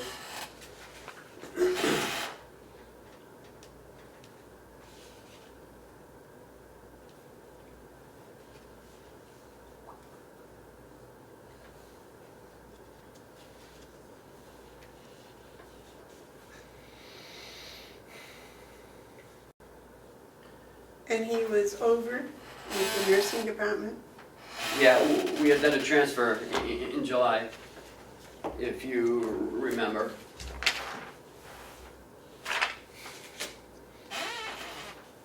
So there were 2 in July? Well, there's more than that. We had an agency in July. We had the jail in July to transfer.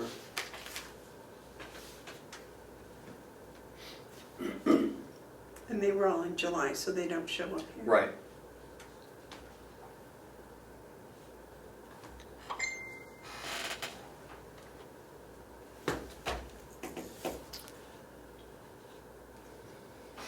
The other big one is on page 11, the new equipment. Yeah, there was a capital item.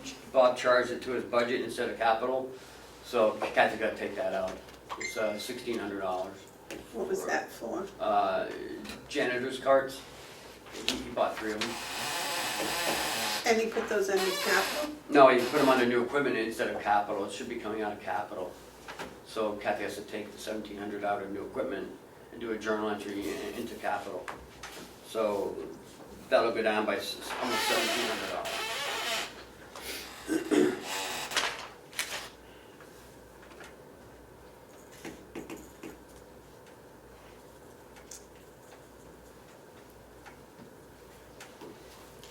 You have any questions, David, on 11? No? 12?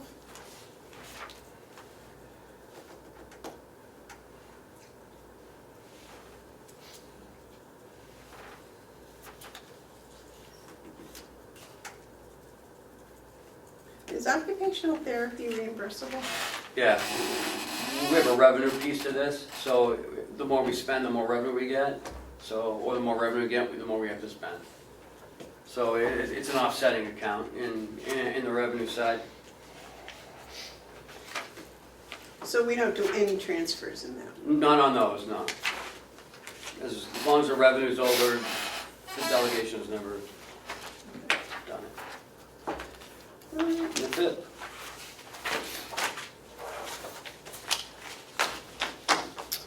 What I thought was kind of nice was that we're only used 39% of the whole budget for the first half of the year.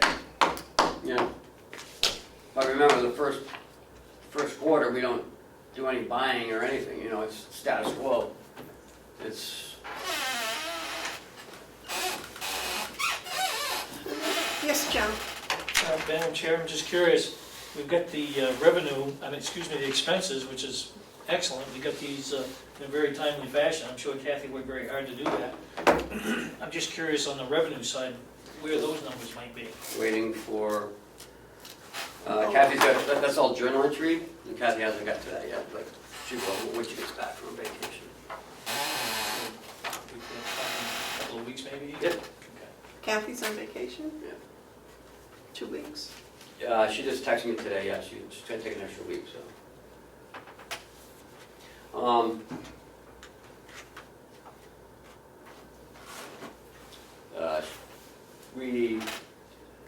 I think Chris came in the other day to give us the numbers for dietary, so she should have everything now.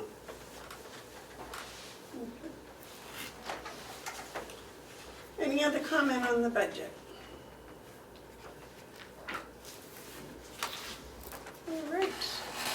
Next on the agenda is the jail update.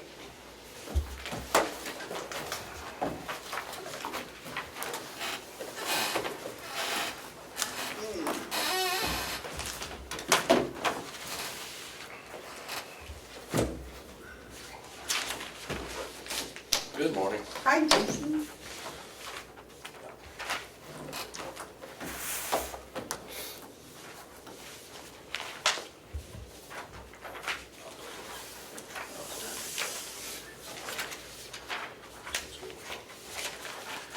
Okay, so a couple things. Yesterday, I attended a training down in Rockingham County for addiction as a disease or a choice, put on by Dr. Tom Brophy was there, leading expert in the field. It was fantastic. Tell me about Dr. Brophy. What would you like to know? Why is he a leading expert? He's board certified in addiction, board certified in multiple different things that have to do with addiction and medicated assisted treatment. And also board certified in ER as well, emergency room stuff as well. So he's certified in a lot of different places. And he's been leading a lot of different things. He's goes around, been doing a lot of panels around the country talking about addiction and talking about these things. Is he the same one that owns a pretty large medical assisted treatment facility? I have no idea. I don't know. I can't tell you either way. I don't think so, but I can't tell you either way. Well, there's a man by the same name that does own one, but I was just curious if it was the same. Out of I'm sorry to Out of interrupt. Pennsylvania, out of Yes. Philadelphia, Pennsylvania. Yes. Good. So that the presentation was very good.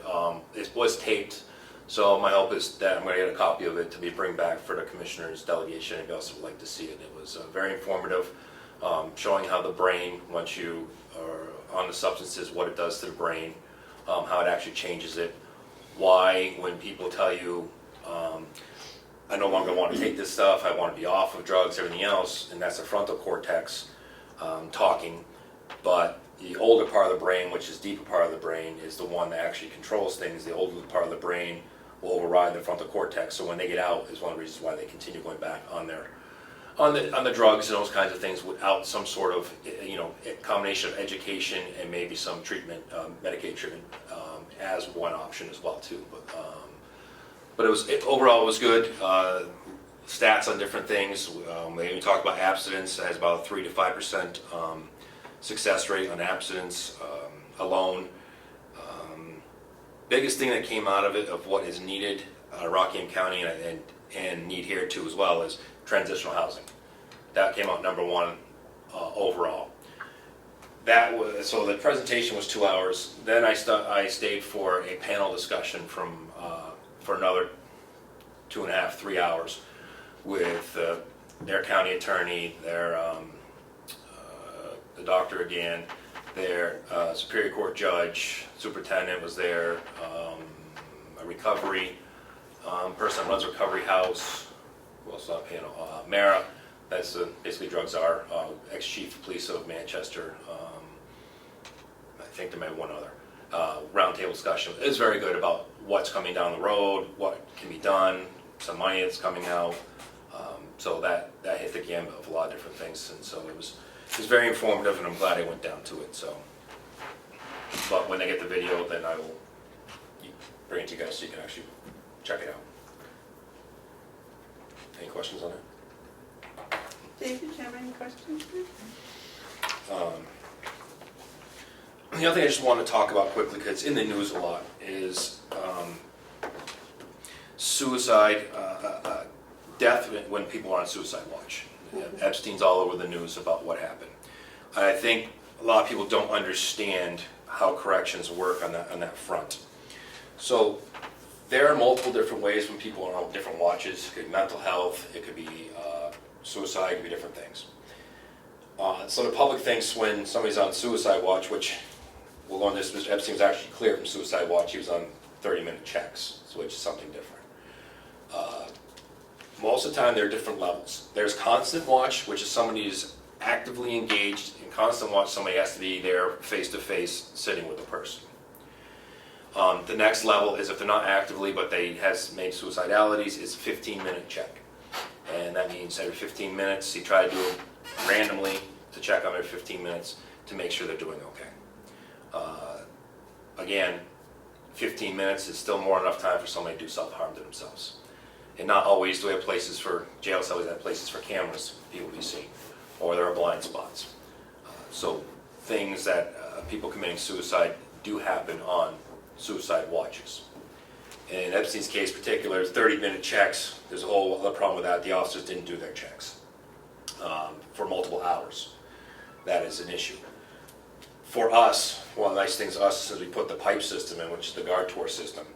It actually alarms the officer, beeps, that they need to go do their rounds.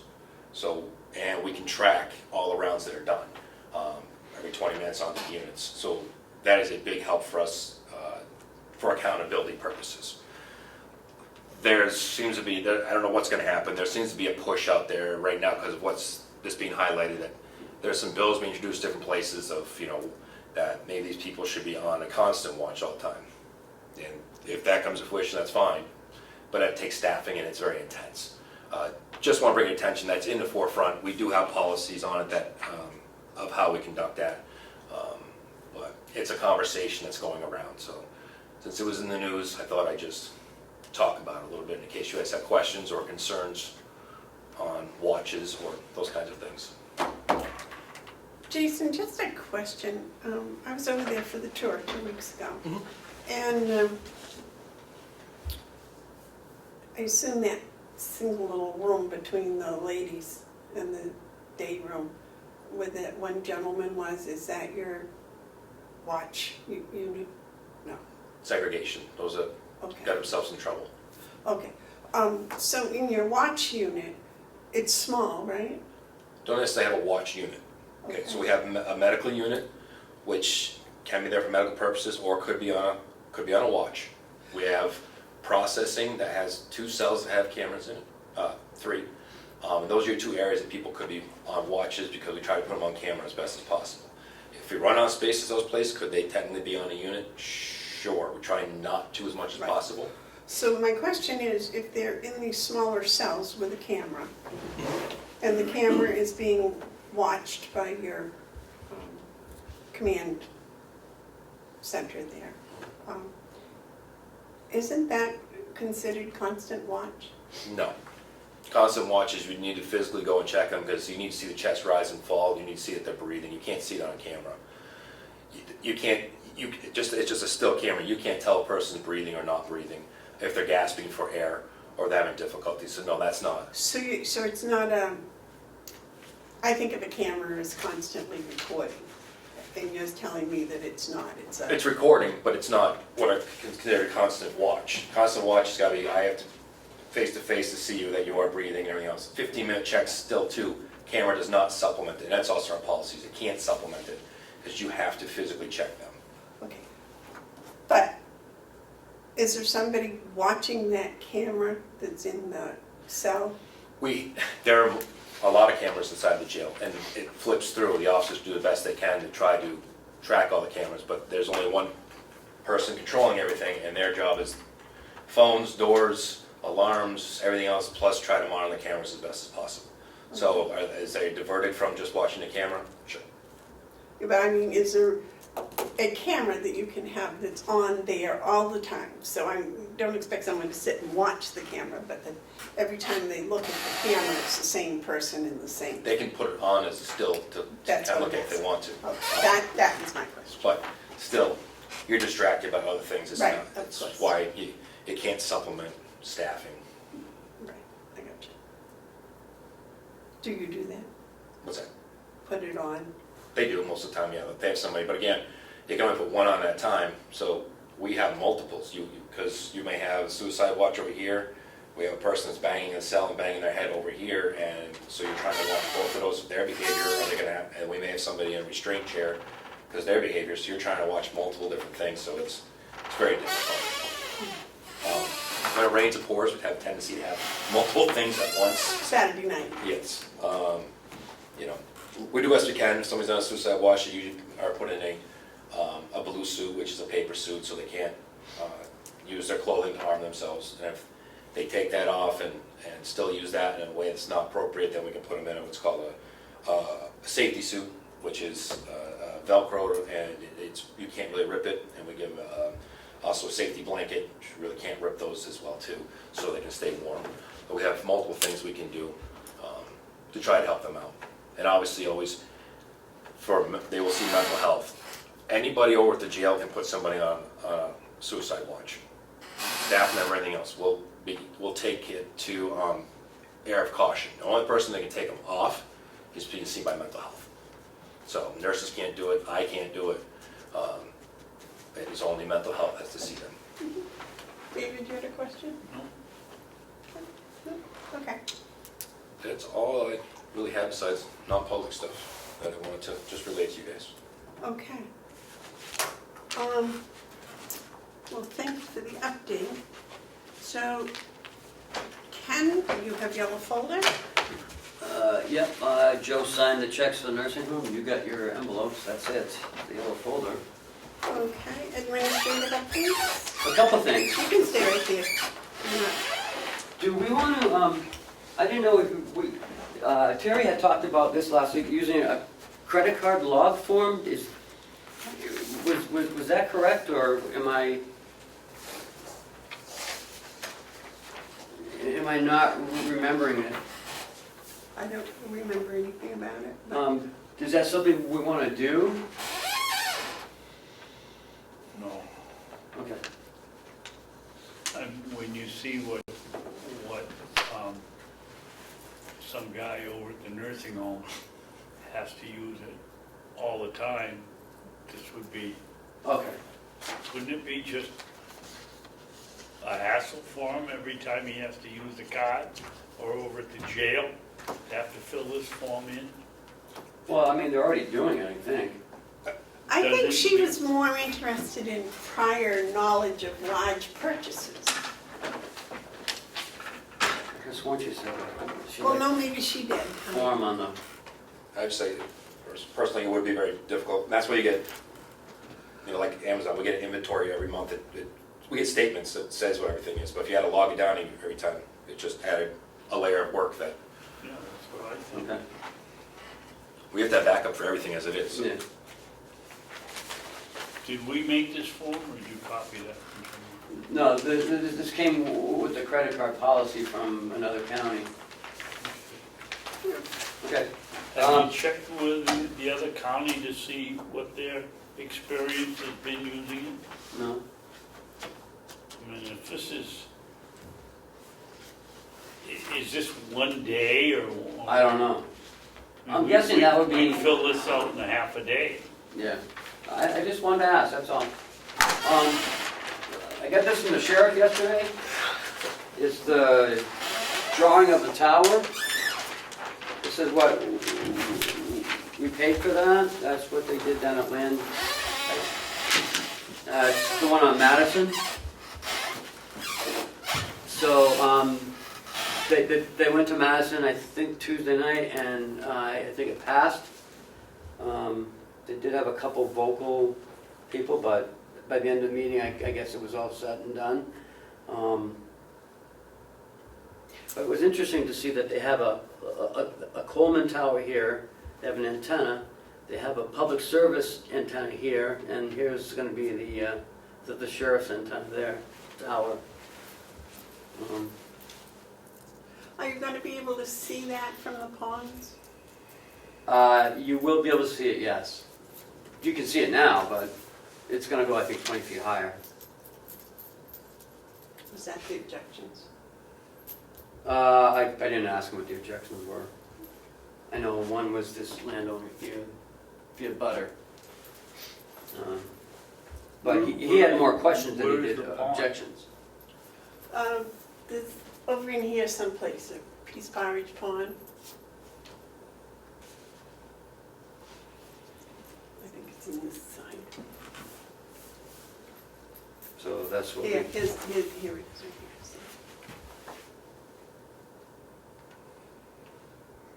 I guess it was two of those. I didn't realize there were two, but I knew it was over here on this.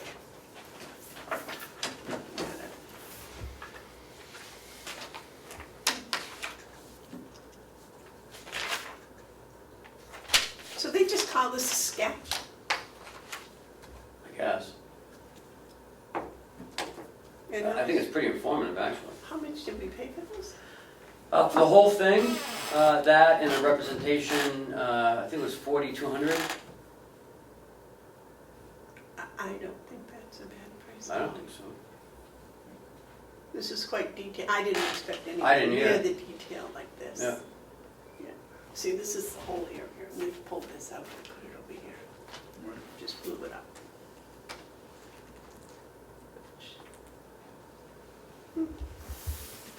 And it passed, you said? Yes. So when will they start construction? Oh, that I don't know.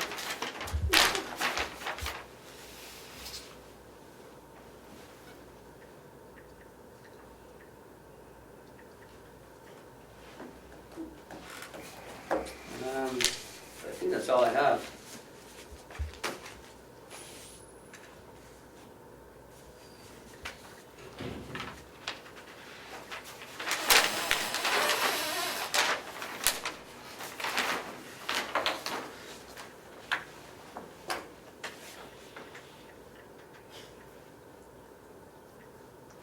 You ought to put a tower on your hill, David.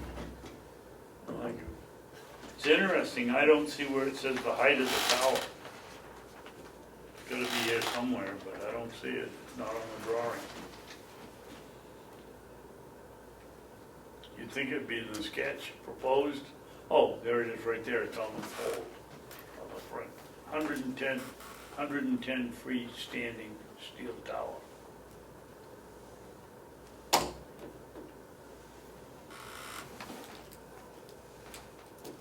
That's not actually that tall. I don't think so. No, but the elevation is 1,245 feet, so you add another Yeah. 110 on that, it's gotta be sticking up, so. Well, North Wakefield Hill is 5,000. The what? North Wakefield Hill, going towards Salmonville, is 5,000 feet. So that's all I have. Okay. David, do you have commissioner updates? No? I don't think I have any, nothing I wrote down anyways. Were there any tabled items? No, ma'am. No. Joe, do you have any updates? I apologize for not being here last week, but I do have some updates. I've talked to a few folks about potentially utilizing a CPA to come in on a short-term basis. I've also talked to some people about accounting softwares, not that we're changing that, but just as, you know, part of the research process. Municipal technology systems, which is in Meredith, and also business directions, which is in North Conway, believe it or not. And both have CPAs that we can utilize if that's the case. Meredith and North Conway. Right, and I'm waiting on one other one too. So that way I've got 3 to talk with. At some point, if this process is going to proceed, by the way, I met with the delegation chair a couple of weeks ago in Wolfboro, and I was invited to a meeting of some of the delegation members in Wakefield, to talk about the systems, the timing and getting financial reports and all that sort of business. And while we've got a great staff here working their fingers to the bone, if you will, I think the general consensus is maybe a one-shot deal to get somebody to get everything up to what I might say current, if you will, whatever needs to be done, and then go from there to hopefully keep it that way. So I would guess more to follow. I'm sure by now probably some of the delegation members have made some comments or said something, I don't know for sure, but in any event, the process does seem to be moving. I know we met with Kathy up here a few weeks ago and talked with her, and while I don't know her good feelings on the issue, it did seem like it would be a good idea, so I guess it's progressing. Right. Well, Ken? So, why are we hiring a CPA? I don't get that part. At this point, some of the delegation feels that we need a CPA to come in and make sure that we're getting this stuff done correctly. It may have to do with the accounting software, I don't know, but it's kind of a one-shot deal, so to speak. So, Unfortunately, the delegation doesn't make that decision. Well, That comes from the commissioner. So, I talked with their auditors yesterday, and they feel CPA is, we're not going to get what we're paying to even do what we're doing with the CPA. CPA is not going to do what we want them to do. CPA is an auditor. It's not a working person. So if we want to look at getting some other help, fine, I'm all for that.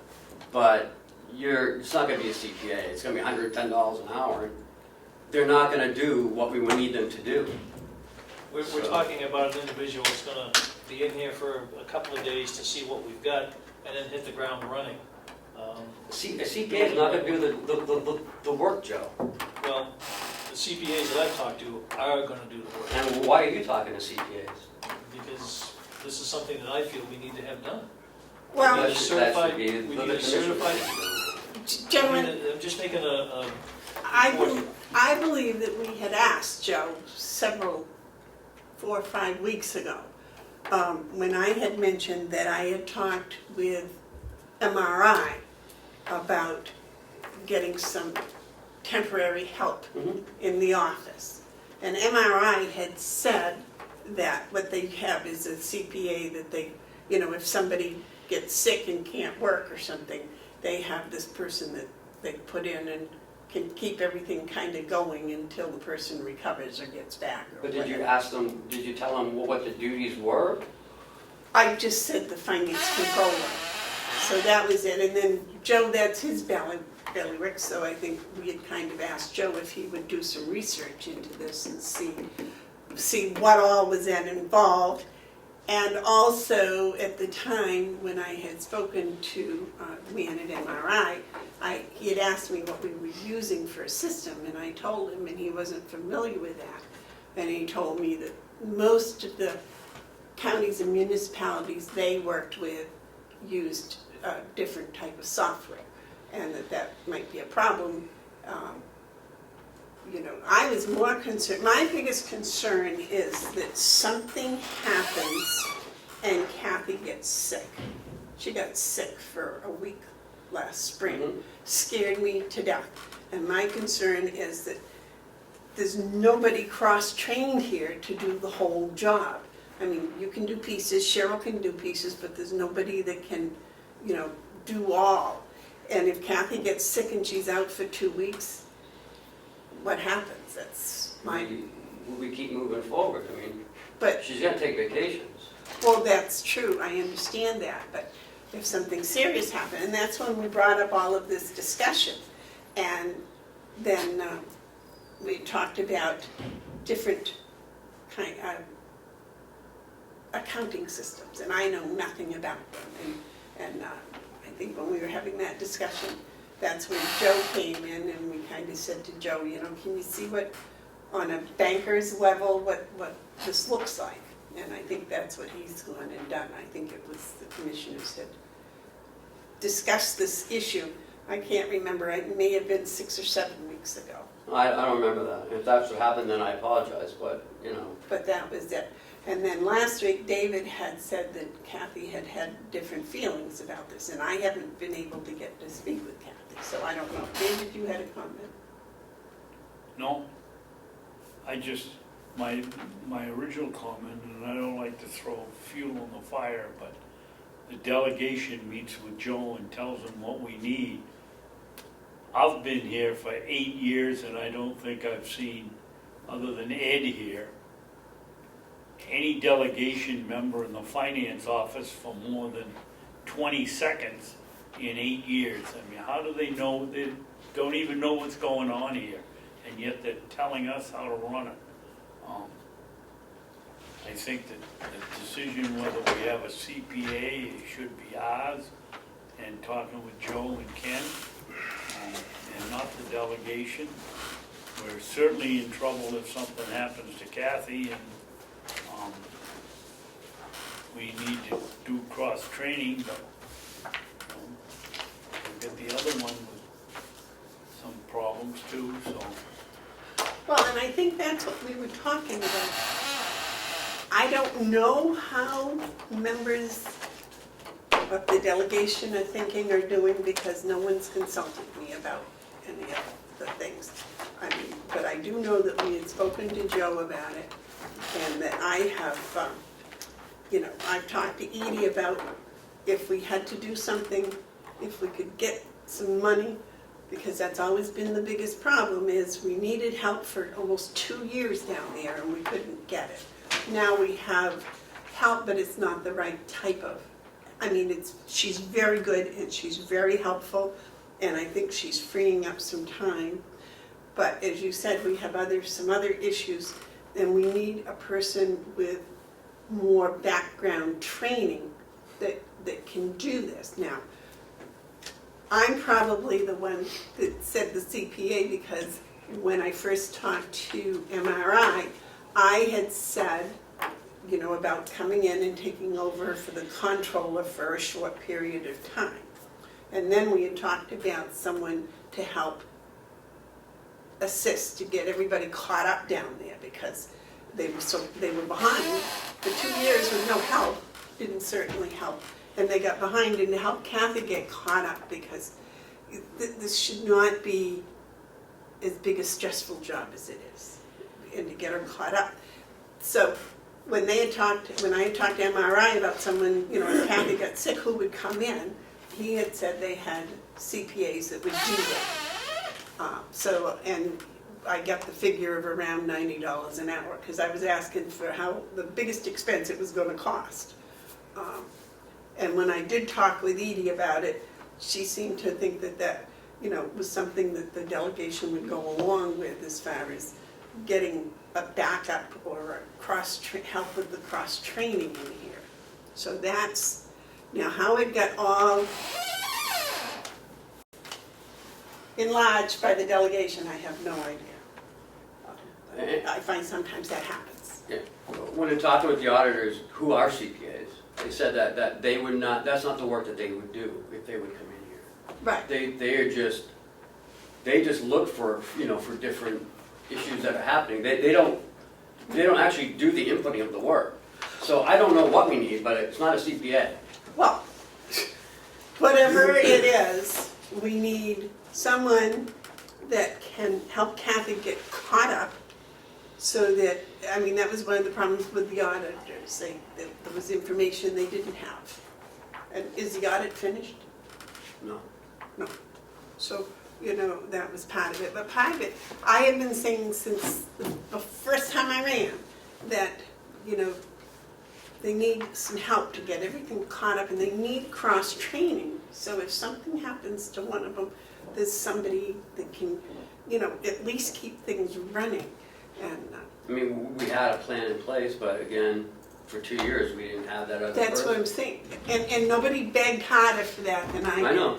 You know, so, but to get everything all caught up, where, you know, we get the reports. When I first came here, we had expense reports every month.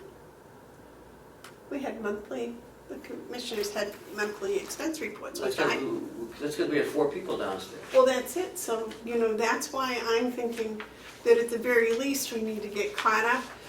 And, you know, and if that shows that we need another person, then next year's another budget, we can deal with that. But I think we gotta get caught up, and now I just get the sense that, I don't know, they need help. And when I was talking to the auditors, you know, we talked about the audit, and Cheryl was saying about the federal government, that it takes them 10 months to get an audit done. And that's the average time, you know, 9 to 10 months. So, you know, she says some people do it quicker, 6 months, 7 months, but most are in where we are. So, Well, there again, I think the law has to be changed. well, and she says a lot plays with that too. It's the GASB 68, 75. You gotta have that stuff done along with the audit as well. And if that's not done, they can't do the audit anyways. David? Yeah, we got an email from Representative Marsh and Joe, Treasurer Joe somehow, that Mr. Marsh was going to put a bill in for Joe to close the books in, what, 30 days, Joe? How in the world are you gonna do that? It was their discussion about wanting to close the books. And, you know, you can close your books and still make adjustments after the fact in the following year. So, you know, let me bring it back down a couple of steps. That is something as simple as, you know, balancing our checkbook. I don't think our checkbook's been balanced for quite a long time. And when you look at that, to me, that's an issue. And again, I know it's an issue because of the help factor and the shortage of help. But at the same time, it affects things all the way up the chain to when you're trying to do a balance sheet. You know, you get your monthly financials, it should include obviously your expenses, your revenue, and your balance sheet. And, you know, that's an issue that's ongoing because of the help issue and the shortage of, it's been ongoing for 2 years. So, you know, there seems to me that there's got to be a system, a way to do this, so that we're not sitting here a year later, still waiting for an audit. And I know the GASB issues are a big problem. You know, they can put in laws or whatever you want to call it to do those sorts of things. But as I pointed out, well, if you do that, that's whatever, but you still have to figure out a way to comply with all these other issues. So, and what you got was a copy of an email that I got that I just forwarded. Can I add to that? Yes, sir. And just throwing it out there, because since I sit in Association of Counties and I sit on the Legislative Committee, the bill that was brought forward to 120 days after close of books. That was hashed back and forth amongst all 10 counties, and 10 counties that Met Exec Committee agreed to that would work, because when you start looking at things or changing it, it affects all the other counties.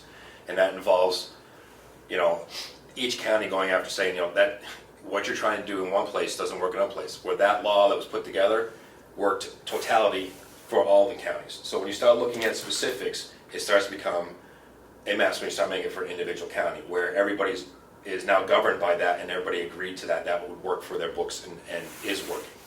The 120 days? Yes. They didn't pass that, did they?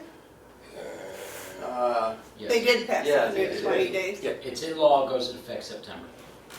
And there was a lot of hashing back and forth to make that work. Just my 2 cents. Well, this is, one of my questions is, other counties are doing, and they're bigger, and, Yeah, but they get more help too. well, that's what I'm saying. That's why I think we need the more help, and that's, Well, I don't think, if I may, Madam Chair, I don't Yes. think it's just that we need more help, we need more qualified help. And I'm not saying the help that we got is not qualified, they certainly are. It's just that they're trying to do, I think, too many things to accomplish what needs to get done sometimes. well, I think like Ken said, 3 years ago, Yeah. 2.5 years ago, I don't know, God, I've been here a long time. There were 4 people. We had a controller, we had a bookkeeper, We had a we had receptionist, payroll, and we had a finance. receptionist, yeah. So, it's,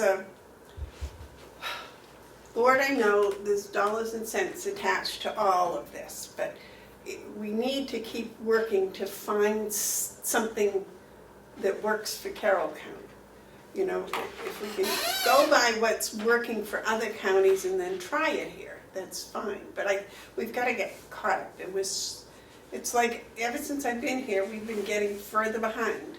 And part of it was we didn't have a receptionist, or we took our receptionist and we tried to train her into being a bookkeeper, which made her have to be a receptionist and a student at the same time, and we took our bookkeeper and made her a teacher at the same time. And I know from teaching, it takes time to teach somebody, it takes time to learn. And without having a receptionist down there to help with that, everybody was getting behind despite all the hours they were putting in and as hard as they worked. So I really believe another body that knows, that can walk in and understands the whole process to help get everything caught up would be a godsend. And I don't think it would take more than maybe 4 weeks, 5 weeks. Yes. They would just have to learn our policies, our procedures, how we operate. I mean, get to know the system a little bit. As long as they're, as Joe says, qualified. It could be a finance director of someplace, or it could be a longtime finance person. Somebody with experience Right. that knows what they're doing. Right. I guess that's the key, is they have to know. And maybe I just put the title on CPA because that just seemed to reiterate that they can't be somebody coming out of high school that's had, No, yeah, no. they need to have more. And so putting a name on it was probably my fault as So much as if anything. I may, Madam But Chair. yes, Joe. Some of the outfits that I've talked with are companies that come in like this, business directions, that are run by a CPA. And I went right to the top, so, I wanted to get the straight scoop. As with this MTS system, and yeah, they're the people that hit the ground running. So whether it's their CPA that does it or not, I don't know yet, but it seems to me, in at least in one case, it was going to be their CPA actually doing the work. So, but again, you get what you pay for, and if you're going to use a CPA, you're going to pay top dollar. There's no question. Now, do we need that? I don't know the answer to that yet until the commissioners make a decision as to how they want this to proceed, and then start to talk with these people. What I do know is that we're trying to push this forward, and as with any government type situation, sometimes these things take a while, but my concern is, let's see if we can get these things straightened out sooner than later. And yeah, I don't wanna spend any more taxpayers' money than we have to, but by the same token, I'm not sure we're doing justice by, you know, the way we're going at the moment. You do need a backup, you do need a second person, so. Yeah, I think, and I appreciate the research that you've done, because I certainly haven't had the time nor the expertise, and I know Terry didn't feel it, and David didn't, and so, you know, you're the closest to a, Bean I guess that's the phrase, I don't know. But, you know, I don't think it's something that, it can't be a knee-jerk reaction. It does take some research, it takes some understanding, it takes some discussion, and just going forward and looking at things and seeing what our options are, because I didn't even know we had such options. I did talk with some of the other counties, not all of them, but you know, it's pretty clear to me that their financial, and some of the other counties certainly have more help than what we seem to have, so you know, that may be just the issue, as Ken's pointed out. All right. Any questions? David, do you have any comments? No. Anything else on that? All right, there's no other administrative updates, no commissioner updates. Any media questions? Public input? No? So I guess the next is to go to non-public.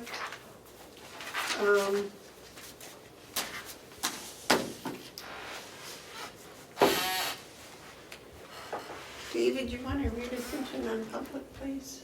I'll make a motion, we go into non-public under RSA 91-8:3, comma, Roman 2, parentheses, B, the hiring of any person as a public employee. That would be session 1. And 2. There's two of them? Yep. There's 2 of those? Okay, that'll be session 1 and 2. And then session 3 will be RSA 91-8:3, paragraph 2, Roman 2, parentheses C, matters which if discussed in public would likely affect adversely the reputation of any person other than a member of the body or an agency itself. And Madam Chairman, I would recommend we would do session 3 first. I was just going to ask Jason if that was, should we include yours here? Yeah, he has a hire too, so he's involved in both of them. Okay. I'll second that. Roll call. The motion's been made and seconded. Let's do the roll call. Commissioner Babson, Yes. Commissioner Bevard, Yes.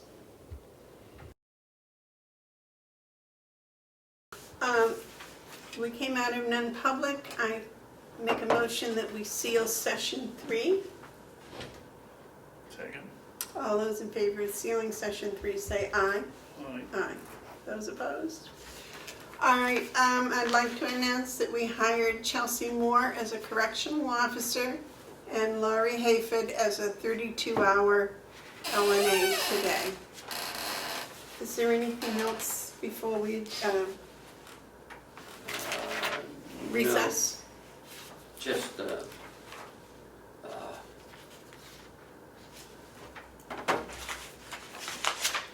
nope. We did media questions, public input. Yeah. Got a recess. So we're going to recess, and we will reconvene at 2 p.m. at, Hale Station. yes, but what's the building? It's the golf course, the hotel, White Mountain White Resort Mountain. and Hotel. White Mountain Hotel. What? Were these in order when Joe looked at them? White Mountain Hotel at Hale's location. We're in recess. I do think we recessed our regular commissioners meeting, so I think we probably ought to bring it out of recess and then we'll make this an official commissioners meeting for your input, if that would be okay. So as chairman, I will declare that we're out of recess and we're back in public session. You want to say anything, Ken, or just ask for public input? No, we can just do whatever you want to do. So I'm gonna sit down, let you just pass it back and forth. can you hear me all right now in the background? Yes. Okay, because what I would like to do is open this meeting up for public input. We are your selectmen, and we're here to talk with you today. So is there any public input? Yes, sir. Yeah, I have a question or a issue. Would you state your name, please, Yeah. and where you're from? This is I'm Terry Mednick, treasurer of the Hales Location Association. And I have, thank you guys for coming. As you are aware, there has been an ongoing issue for the past couple of years regarding the money coming in from the federal government for payments in lieu of taxes. Conway started dealing with this issue a few years ago, and with the help from yourselves and the county delegation, this has been resolved to Conway's satisfaction. I've been talking with our tax collector Kathy, who's been working with Ken and Conway to get this same thing resolved for the for Hales Location. I've been monitoring the issue through the Conway Daily Sun and through third-hand information from Kathy, Conway's finance director Lily Gilligan, and some of the county delegation. But it seems there has not yet been a resolution. Just over a month ago, we at Hales sent you, the commissioners, a letter regarding this issue, and so far have not got a response. So now that you're here, I would like to hear directly from you what you feel is happening with this important issue.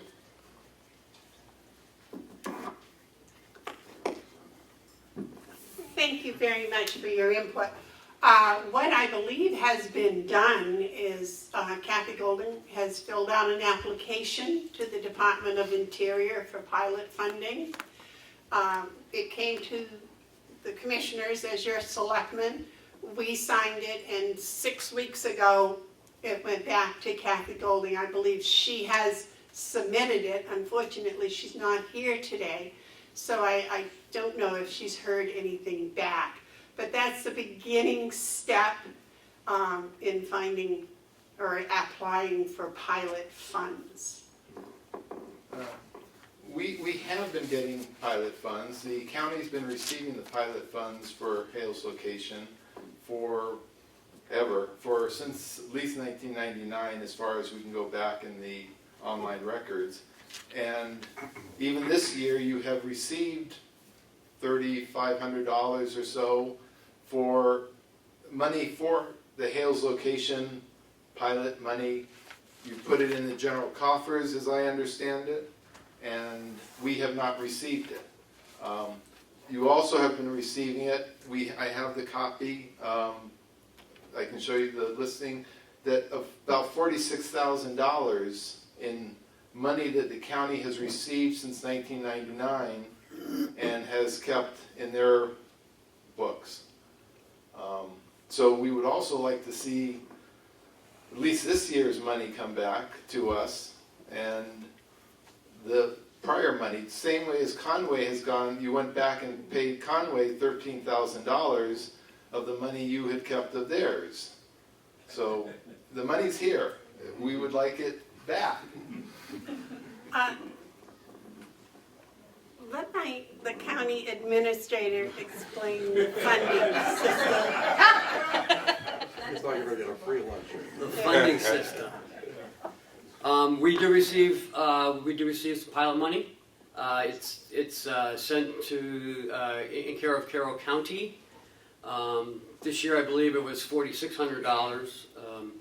And from what I understand, the county gets a share of the pilot money for it being in the county and not receiving any tax money from the Department of Interior.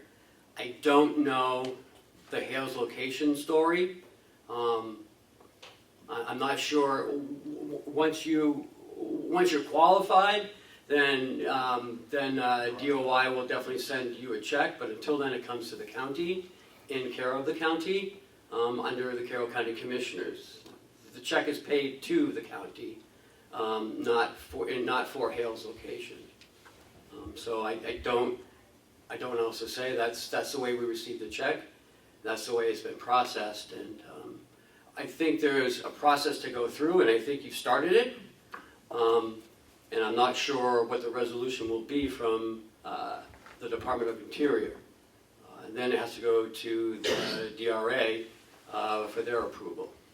So until we get notification from the Department of Interior, I work at the pleasure of the commissioners. So it's whatever they say. But that's the process that has been that's been ongoing for the past 6 weeks. Okay, but you are getting this money for land in Hale's location, not for money in the county. Yes, Hale's location's in the county, but it was there as payment in lieu of taxes. You do not tax the federal government for any land. The town of Hales does tax land, and the government would be taxed if the government did not. If they did pay, we would tax them. Since they don't pay, they give us a payment in lieu of taxes, and it is for the land in the 1,200 acres of forest land we have in Hales. That money is going to the county because you administer us. It's supposed to go to us, just like Conway. You gave Conway their money back for the last the 13,000. Terry, can you direct your questions to the commissioners? I have nothing to do with this. Okay. So you did give it was in your budget for 13,000 last year, and you gave them a check. There's a picture of Terry McCarthy and Lillian there receiving that check from you for past payment in lieu of tax money.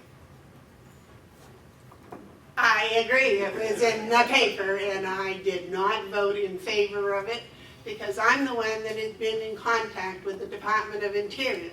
And the Department of Interior tells me that in the state of New Hampshire, money is given to the county for taxes the county does not get, and the other checks are also sent to the towns that have applied. So when a town applies, as Conway did, they get a check from the Department of Interior, as they did this past year. The county still got their check from the Department of Interior, actually for more than in the year before. Now, because there were two commissioners that for some reason felt Conway ought to have some compensation, they got some compensation. But if you talk to the Department of Interior, the Department of Interior will tell you that was not their decision. The Department of Interior will tell you they send a check to the County of Carroll for County of Carroll. They will send a check to other municipalities that apply, such as Eaton, is it Eaton? No. Albany. Eaton is a small place. And Eaton, and that's why I asked, I said, well, what if Hale's location applies?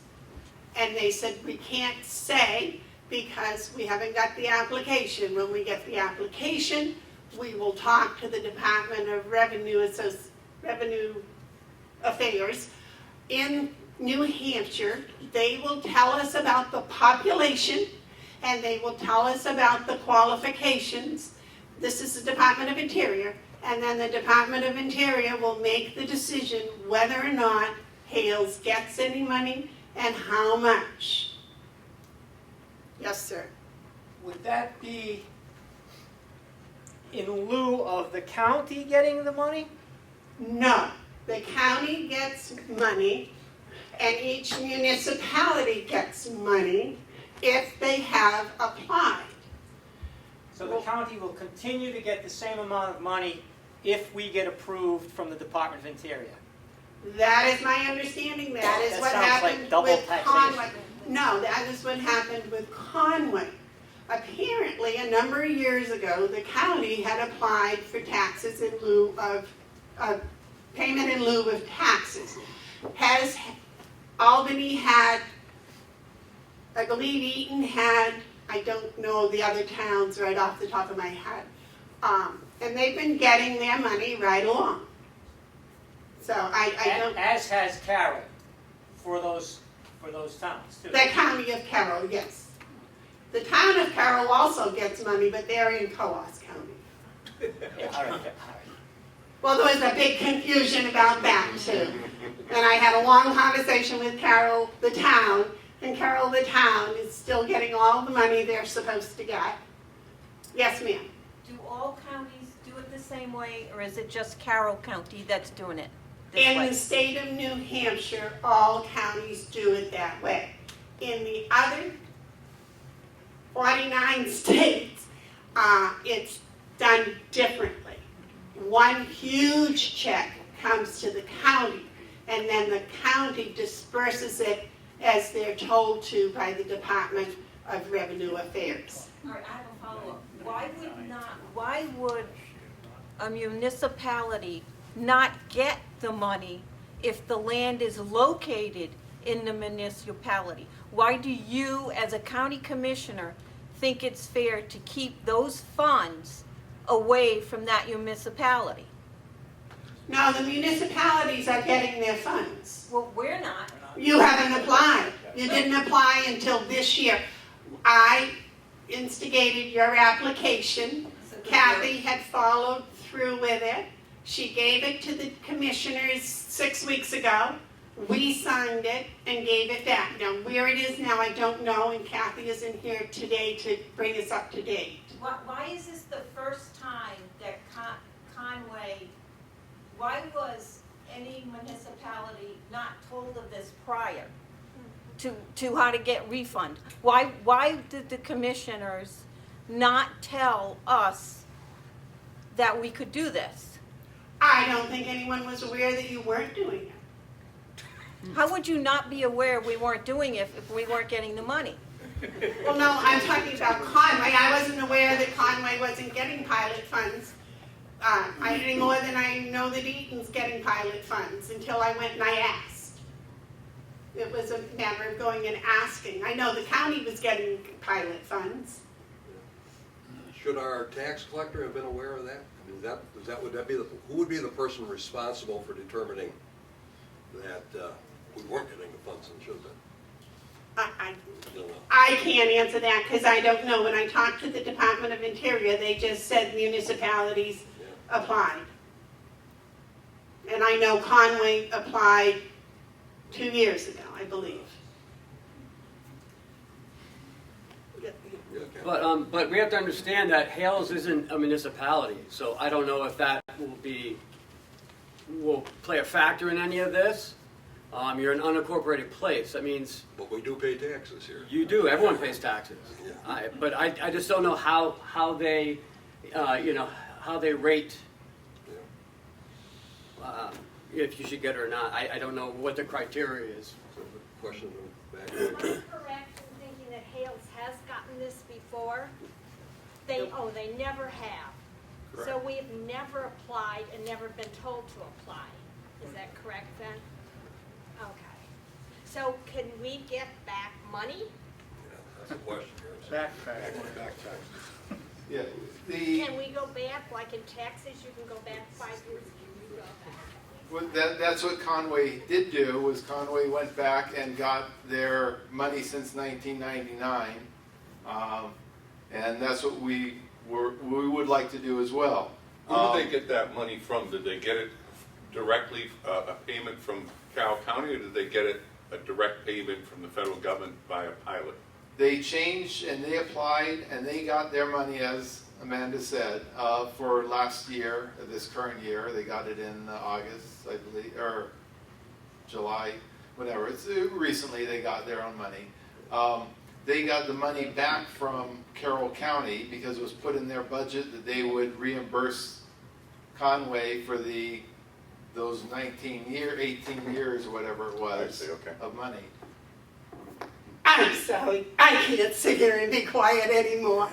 You had particular people on the Board of Commissioners that were residents of Conway, and they thought that would be a good idea. I personally did not.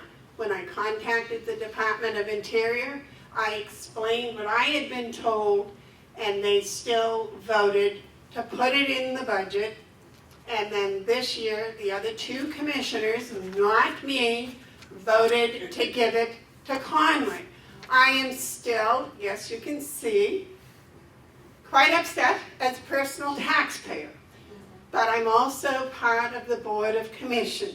And when 2 out of 3 vote, I am part of that vote, the board that voted to do it. But I do want to clear that I was a dissenting vote.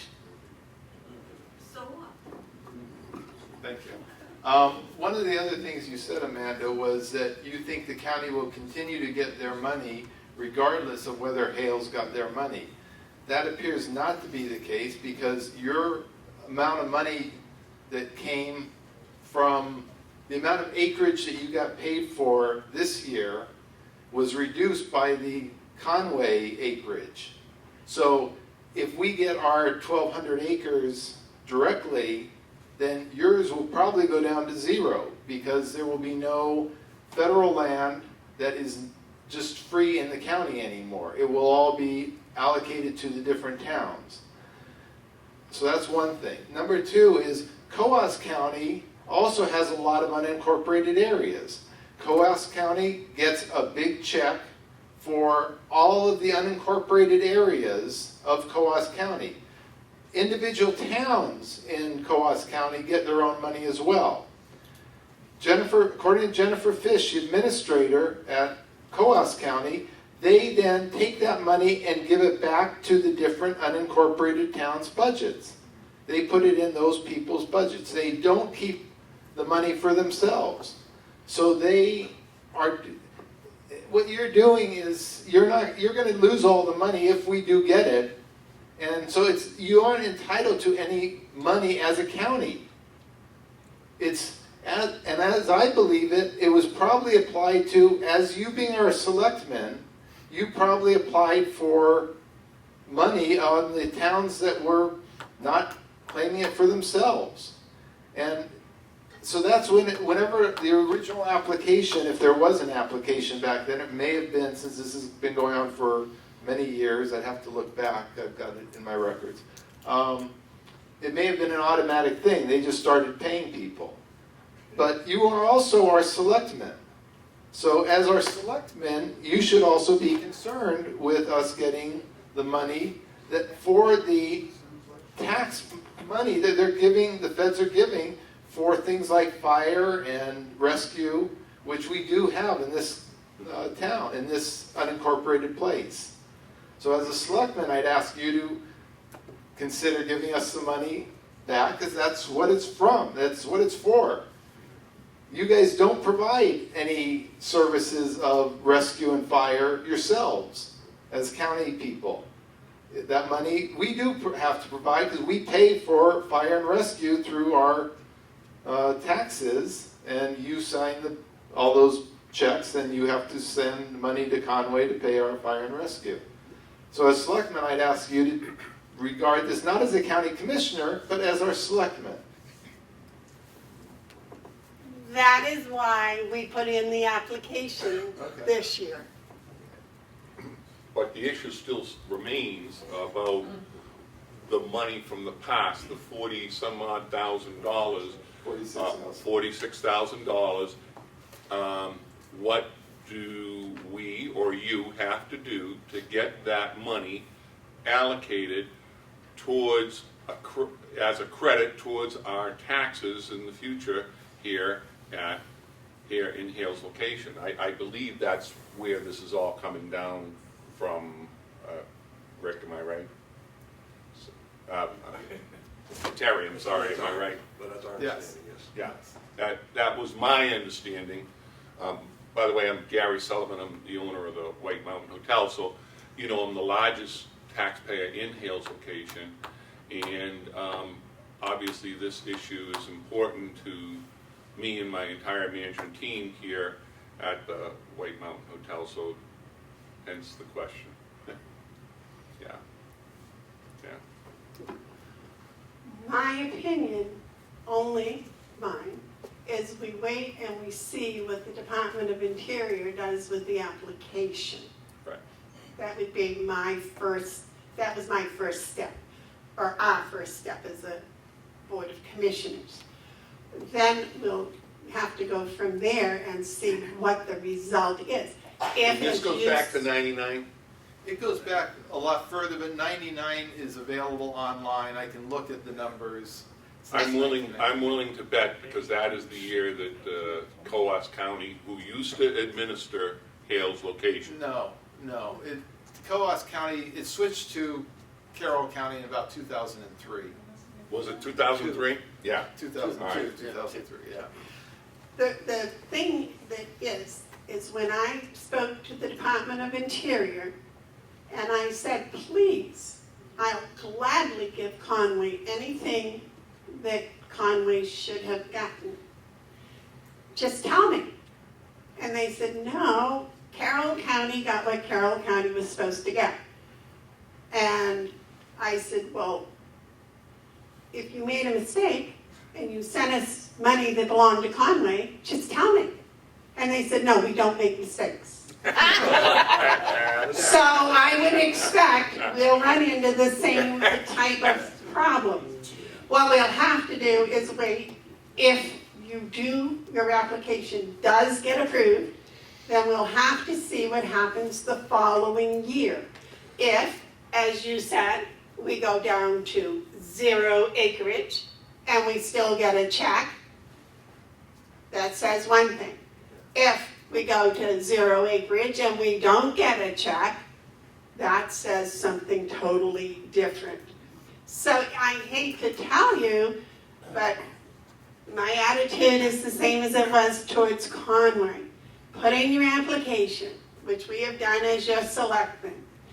Let's see what the Department of Interior says, what the Department of Revenue Affairs or something, DRA says your check should or should not be, and then we can discuss what's the next step.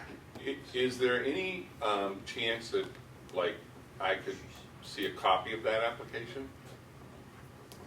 Is that possible? I can get a copy from Kathy if it's, I'm not sure Kathy's got it back yet because I talked to her. What? But this she must have kept Saturday. a copy for herself in her file. Kathy hadn't got it back as of a couple, this Saturday. Back from. Right, but I'm just saying, can I get a copy of what she sent? She hasn't sent anything yet. Oh. Because she hasn't got, according to Kathy, she has not got that back from the county yet.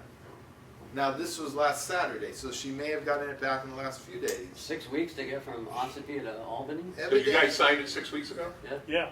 Wow. Okay. I believe so. We did it in an open meeting, so it should be on government oversight. Looking back at the government thing, there was on your last meeting on the government website, it talked about that something was lost 6 weeks ago or so. No, that was A coming to the package. county. It was That's coming to the county, not going from.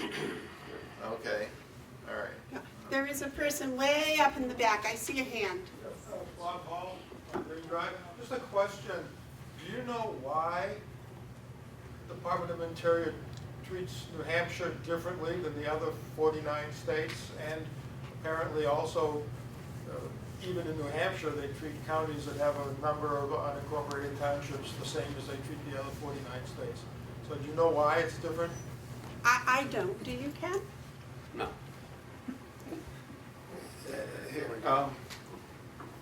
One of the main reasons I've heard is in most towns, in most states, like I come from California, the county collects taxes in California and it gives that money to the states. I guess that's not true across the board. Other counties, I guess Mass, the towns may collect their own taxes, I guess. I don't know, I've never been there. But that's a lot of counties do collect taxes across the country. That's the reason for it. David, want to say something? To answer some of the questions here, I guess I'm the longest sitting selectman and commissioner that you folks have right now, and I probably would be smart if I was on the plane to Africa with. Is this on? Yeah, it's on, yeah. Yeah, you just gotta speak close to it. You gotta remember that the county commissioners are a part-time job, and it's no excuse. But over the years, we don't get any notification that checks have arrived from any organization like the federal government. So this came to me as a surprise when we started it with Conway. We never heard the check. We never heard about checks coming in. It went to the finance office and went in the bank. And now we know it. I was a staunch supporter of paying Conway, even though the federal government, we have a letter that says we've done everything, the federal government, DOI, have done everything properly. I didn't believe it. The money was, in my opinion, was directed to Conway. I sit here today and Commissioner Bevard can say what she wants. I believe the money should come here if DOI can attest that the application is correct and they approve it, and the Department of Revenue in the state of New Hampshire. There's been a lot of confusion. As I just said, we didn't even know the check was coming in over the years. With Ken's help and being the new administrator 5 years ago, a lot of stuff is being paid attention to that wasn't being paid attention to then. I hate to say it, but the Board of Commissioners could do a lot more in paying attention. We've tried to do a better job in the last few years, and I think we have, but there's still a ways to go. And if I will vote to give you back the money, you've got to remember that we have to go to the delegation and get an appropriation, because the money isn't there to pay it today or tomorrow, and it won't be till next year if the budget passes. But I strongly support giving the money back if that's what it was intended for. Thank you, David. So I guess it sounds like, bottom line right now, the commissioners are telling us that this decision's in the hands of the Department of Interior, right, where it's going to go. So they come back and they say, yeah, we support the fact that this money should be going to Hale's location, and in the future we will send, that $4,000 a year or whatever it is to Hale's location, to the benefit of the taxpayers' Hale's location. If they make that decision, what will be the commissioner's position on the $46,000 that you're currently sitting on that should have also been dispersed to Hale's location? That's an easy one. I just said I'll support it.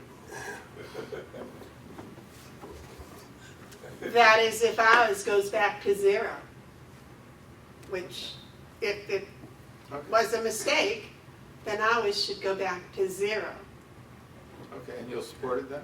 I would support it. Oh, if it's your money, I have no problem in giving it back. Okay. It's when it's the American taxpayers' money that maybe I shouldn't even have touched. It should have gone back to the Department of Interior and let them figure it out. But they wanted no part of that. Yes, sir. Brian Blanker. Like others in this room, I've had experience with federal outlays and with state outlays. I would be curious as to whether we can see the delineation, the governing statute or regulations from the Department of Interior that govern the dispersal of these funds to the states and to municipalities.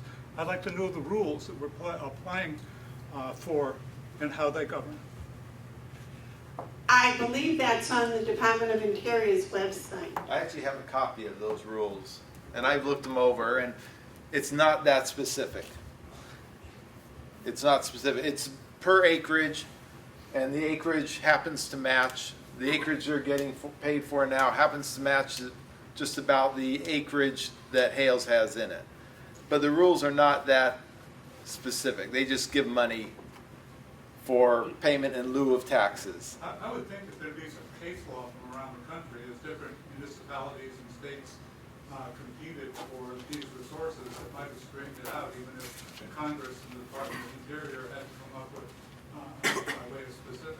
Well, it's pretty specific in here, and, You said it was pretty. well, but, I mean, who gets it is whoever pays, whoever applies for it probably. And actually, they don't even talk about application in here from what I read. I may have missed it. But Maybe that's why people missed it here and hadn't put in for an application. they figured it out at some point way in the past. Actually, I'll look up what the date was when they did that. But go ahead. I thought, and my recollection may be wrong, but I thought one of the very first paragraphs said that the money went to the counties, and it was totally up to the counties how to disperse it. That's, Well, obviously, you don't get all the county money because it goes to all the towns. So obviously, that's not what's happening here. no, but you asked about the law, about Right. the pilot law, and the pilot law says the money goes to the counties, and it's up to the counties how to disperse it. So if But that's that is not New Hampshire. New Hampshire is different. In New Hampshire, the money comes to individual municipalities and individual counties. This has been going on since 1976 is when this act was originally passed. So who knows what happened that far back. So is the county collecting any funds, any pilot funds at this point in time? North Conway's settled their situation. Are you getting pilot funds for any other areas in the county other than Hales location? No. So we're the only ones that's the only pilot funds coming to the county, but yet you're not returning to the Hales location? No, Well- we're getting funds, but we don't know what the funds are for. When I called Department of Interior and asked them to delineate where the funds, why we came up with the funds, I was told it was because of the county and the county population and a whole complicated formula that has nothing to do with the various municipalities getting pilot funds. Here, We had an interesting occurrence this year when the town of Conway started receiving their pilot. We received about $700 more than we had been getting. Why, I don't know. We just get a check and that's it. There's no explanation on the check, and there's no explanation with the piece of paper that it comes with. So we have no idea how they get the numbers or how they get the acreage, but it's the government, they just give out money. They can take it too. Yeah. They do a better job of taking it, so. yes, sir. As a person who is in both the association and lives in Hales location, we fully understand that this is not a project for our association.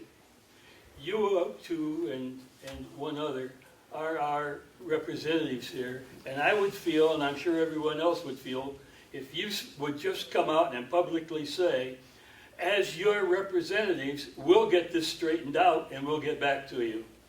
That's what we're trying to do. I haven't heard that. Well, that's why we sent the application in. No, I haven't heard that today. As a member of your select board, I will do my utmost to get this straightened out Thank you. correctly. And Terry can take a vacation. No. Because I can. Yes, ma'am. Donna Ferry. What is the timeline usually for the application process?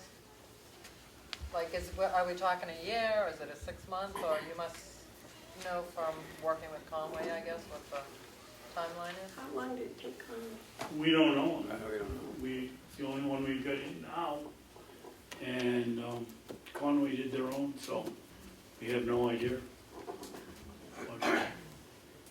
That's a very good question.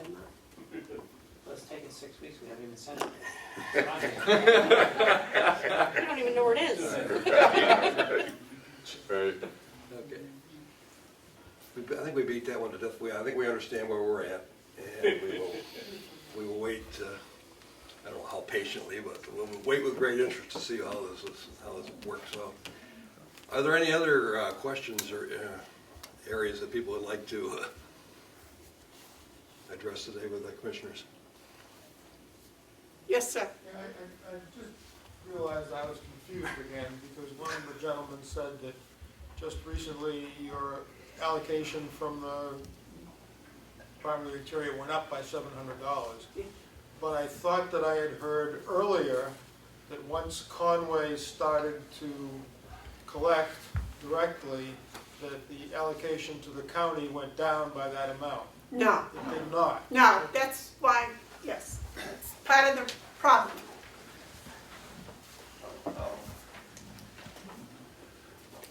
I'm not sure. I'm not sure I can explain it, but I know when Conway took over, this is from Lily Gilligan in Conway. When Conway took over, they rearranged stuff, and Carroll County got shorted somehow, got a lot less money. Supposedly, and I'm not sure if that's what happened here or not, or if that was just last year, but Carroll County, they had to fix that, and that was being fixed or got fixed because they got, for some reason, Carroll County went down. I didn't know you guys went up. We are Carroll County, and we I mean, the town of Carroll. The town of Carroll went down for some reason. No, that was Was that last year? Or That was in Coos County, and Yes. that was totally different, has nothing to do with us. I talked to the lady up Right. there, and no, that had nothing to do with us, Okay. even though the rumor was Oh, okay. I that heard the rumor. we took their money. Right. Oh, that was the rumor. Yeah. All right.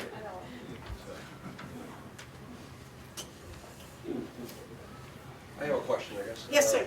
Nothing to do with pilot funds. Oh, thank you very much. Promise. What would you like to know? On the commissioner's webpage, there's a section under budgets. You click on that budget, and you go back, and you'll find that in 2016, there's a really nice detailed budget for Hale's location on there. That's the last one. Is there any way that we could get our annual budgets published out there? You mean on the website? Pardon me? On the website? On the commissioner's website. Yeah. If you go to it and you look at it, the last budget that they show for Hale's location was 2016, right? And it's really nice, simple, short, but all the details you need. But it would be great if, at least for a few of us that are interested, if it could be somehow, whoever takes care of that could keep that up to date. I want to apologize because I think you had asked for that last year, and we said we would do it, and apparently we haven't. Well, we did talk about the budget last year, about we were going to have a committee and to work with you, and there was a problem with one of our committee members' family, and Okay. so we kind of dropped the ball on that. But I shouldn't say it, but I mean I do have a copy of the current budget, and I went back and compared it to that one to 2016, and I was really pleasantly surprised that they're still pretty much in line. As a matter of fact, the biggest discrepancy, and just so happens Pat Priest is in the room, is our fire coverage went from 70,000 to 82,000 or something like that. But in general, I mean, the one big variable we have here is our school taxes, depending on the number of children we have in school. But if you look at all the other line items on there, it's it looks very reasonable compared to. But it would be great, I had Terry got this from Kathy, but it'd be great if it was just out there for everybody to see, and we could take What a I think share we with might the do membership. is put a Hales, button on there just for Hales, that way. Yeah, I mean, if you look at down there, it'll show all your budgets down there. and buried in the middle there, there's Hales location 2016. Yeah, so I think Whatever maybe- year that year you spelled it Yeah. out, and it was Yeah, okay. nice That'd and be read great if you document. could get that up there, that would be. And I think Commissioner Babson has wonderful news about the education, right, David? Well, as superintendent of schools, Microphone. Like, Oh, here, I'm sorry. we have,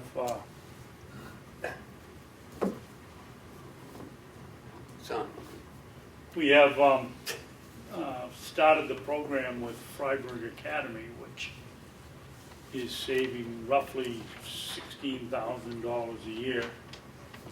But I don't think we have any students going there this year. And I forget, how do, We do? did, A family did just the- moved in, we will I had have a letter from a real estate agent said that there was a family moving in that might have 2 kids going to school. I haven't had any word whether that happened or not. We do today, David. Yes, they have. have officially purchased a home here, and they have 2 children. And they are enrolling them in Freiburg Academy. Okay, so we're gonna be under budget, I believe, on that. Yeah, but we're trying to save you folks money and get you a good education at the same time. Along that line, though, just, when I time to time watch your videos recording, I thank you for recording those.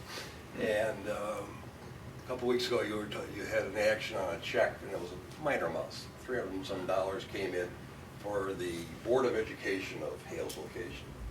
And you said, where do we send this? And you sent us North Conway. And I think we prefer, if there's a discussion on that, that would go to Freiburg, those funds. Do we have that choice or not? I think it has to go into New Hampshire, doesn't it?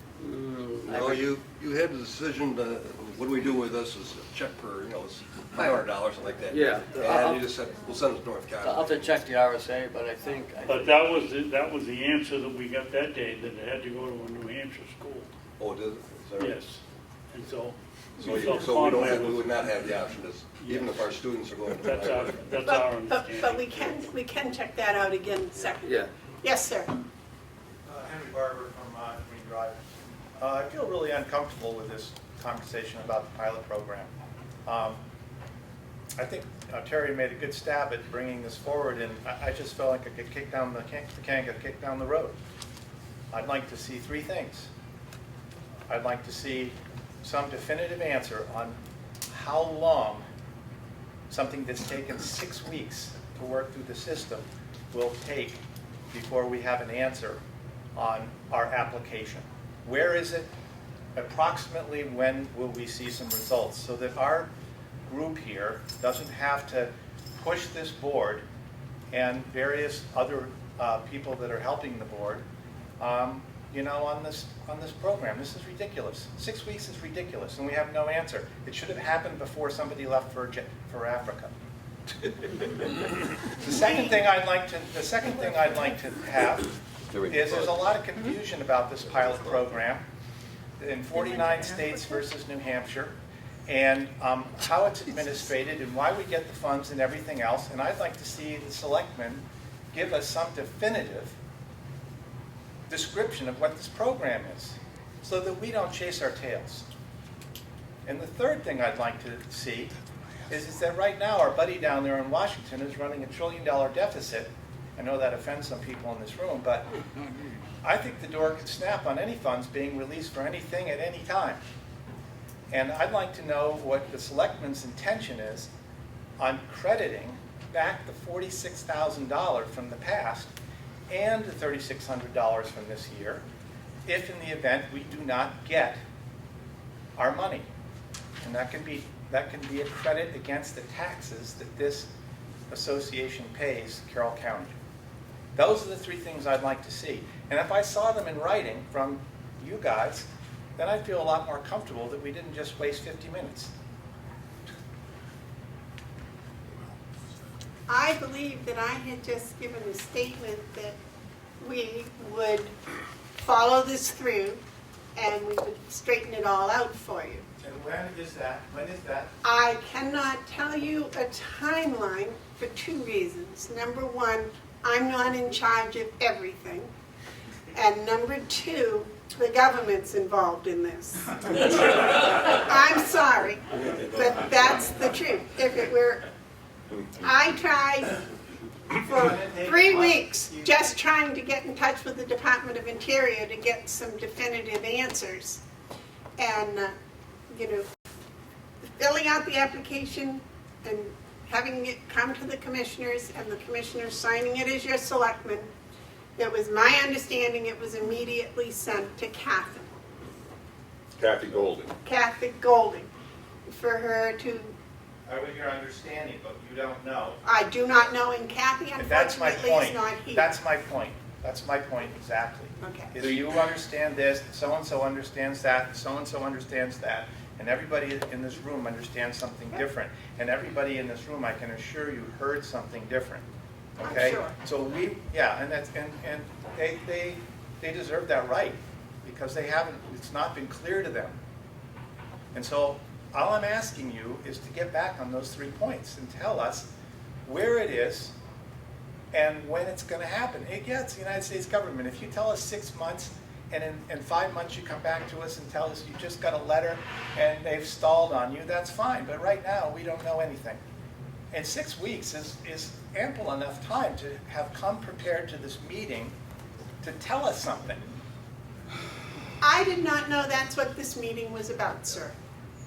Had I known, I would have brought my file on the pilot. But I did not know. I thought this was our regular kind of town meeting. Well, we know what it's about now. We do. We certainly do. And I'd like to see those 3 requests some action taken on them so that we're not confused.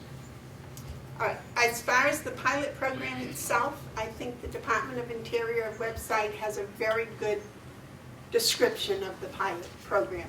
Why New Hampshire is different, I do not know, and when I've asked them, and other people have asked them, we have not gotten what I would consider an answer. We're always different. But anyway, Yes. Over the last year or so, there's been some talk that Kathy Golding is going to move on. Do you know if she's going to stay as our administrator, or if she is in fact moving on? I'll turn that over to the administrator. There was we had a plan last year. Yeah. We had a plan, but the delegation cut out some funding, so the plan fell through. So Kathy is on a month-to-month currently. It's a difficult process when you're up here, we're down there, and she's over here. We don't get information, it doesn't flow well, and I'm not saying it's Kathy's fault, I'm just saying we're kind of broken up here. Really, the commissioners are the selectmen. Kathy's the tax collector and the / administrator. I'm kind of in the middle, working for the commissioners, but I work with Kathy. I get the information from Kathy to the commissioners. The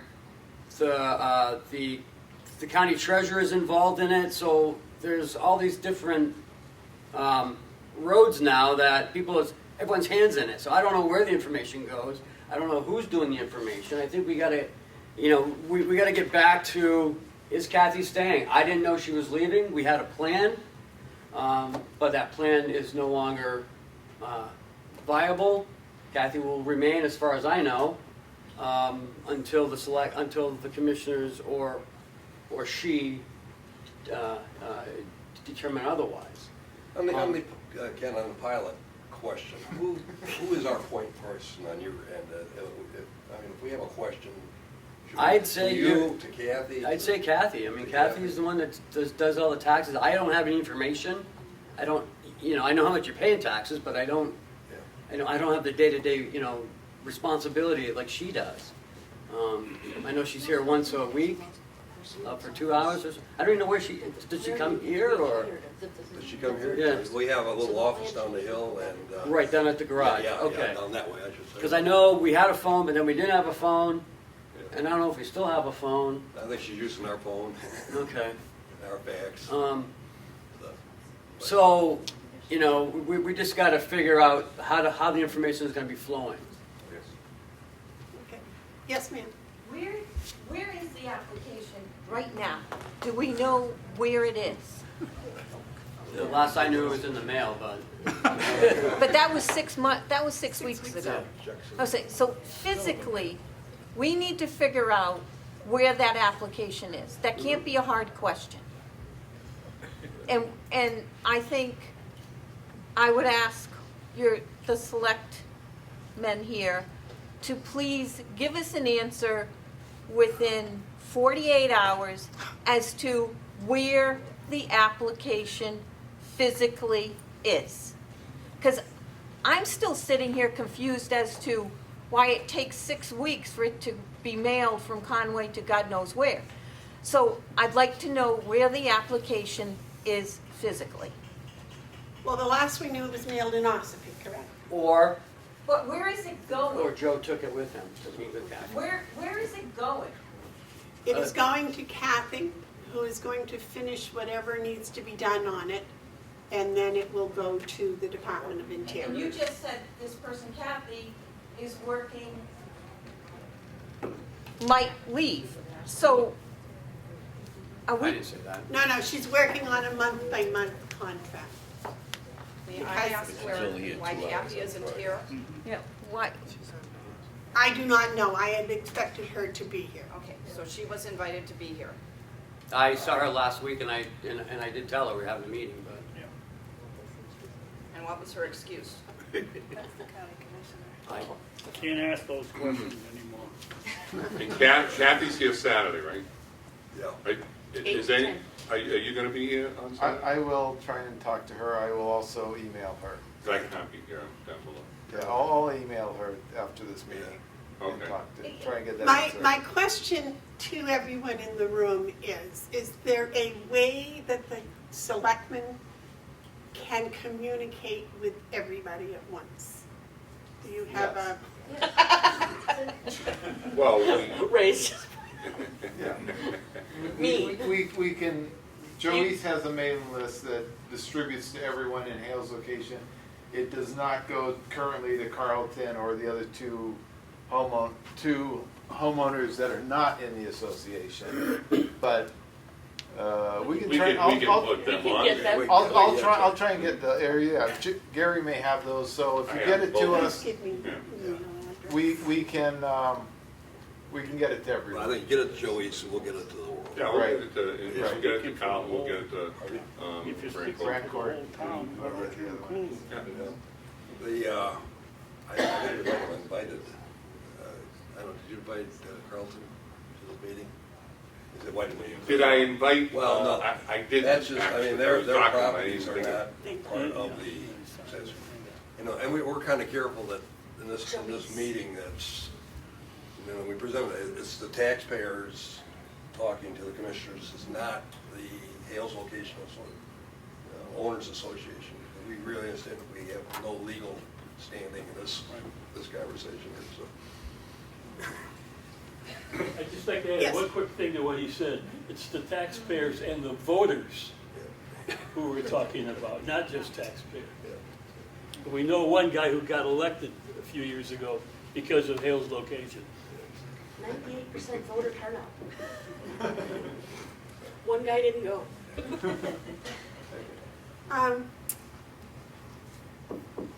I personally will see that the information is on this website, or I will send it to Joey's, Yeah.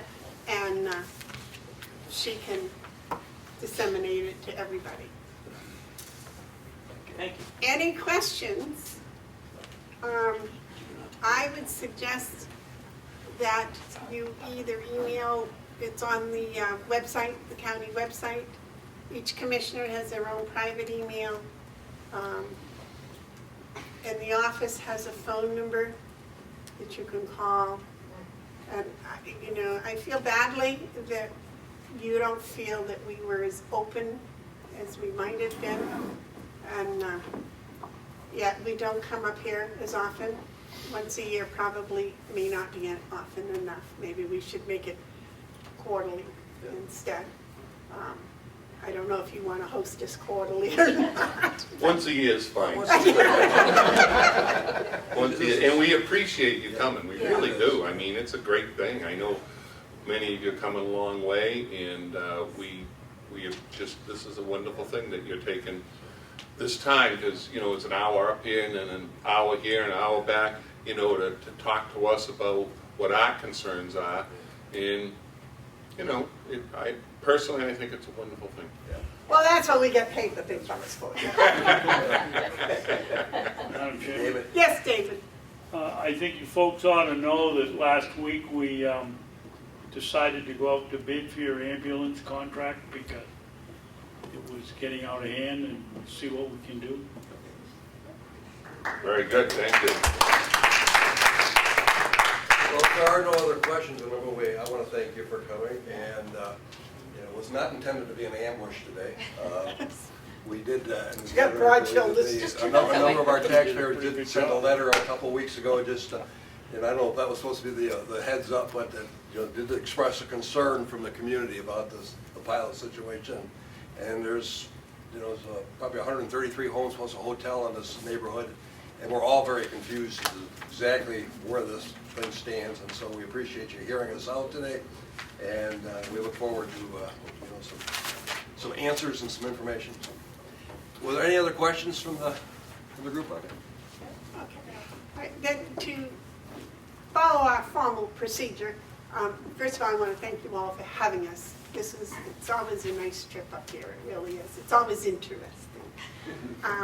But David, would you like to make a motion that we adjourn the commissioners' meeting?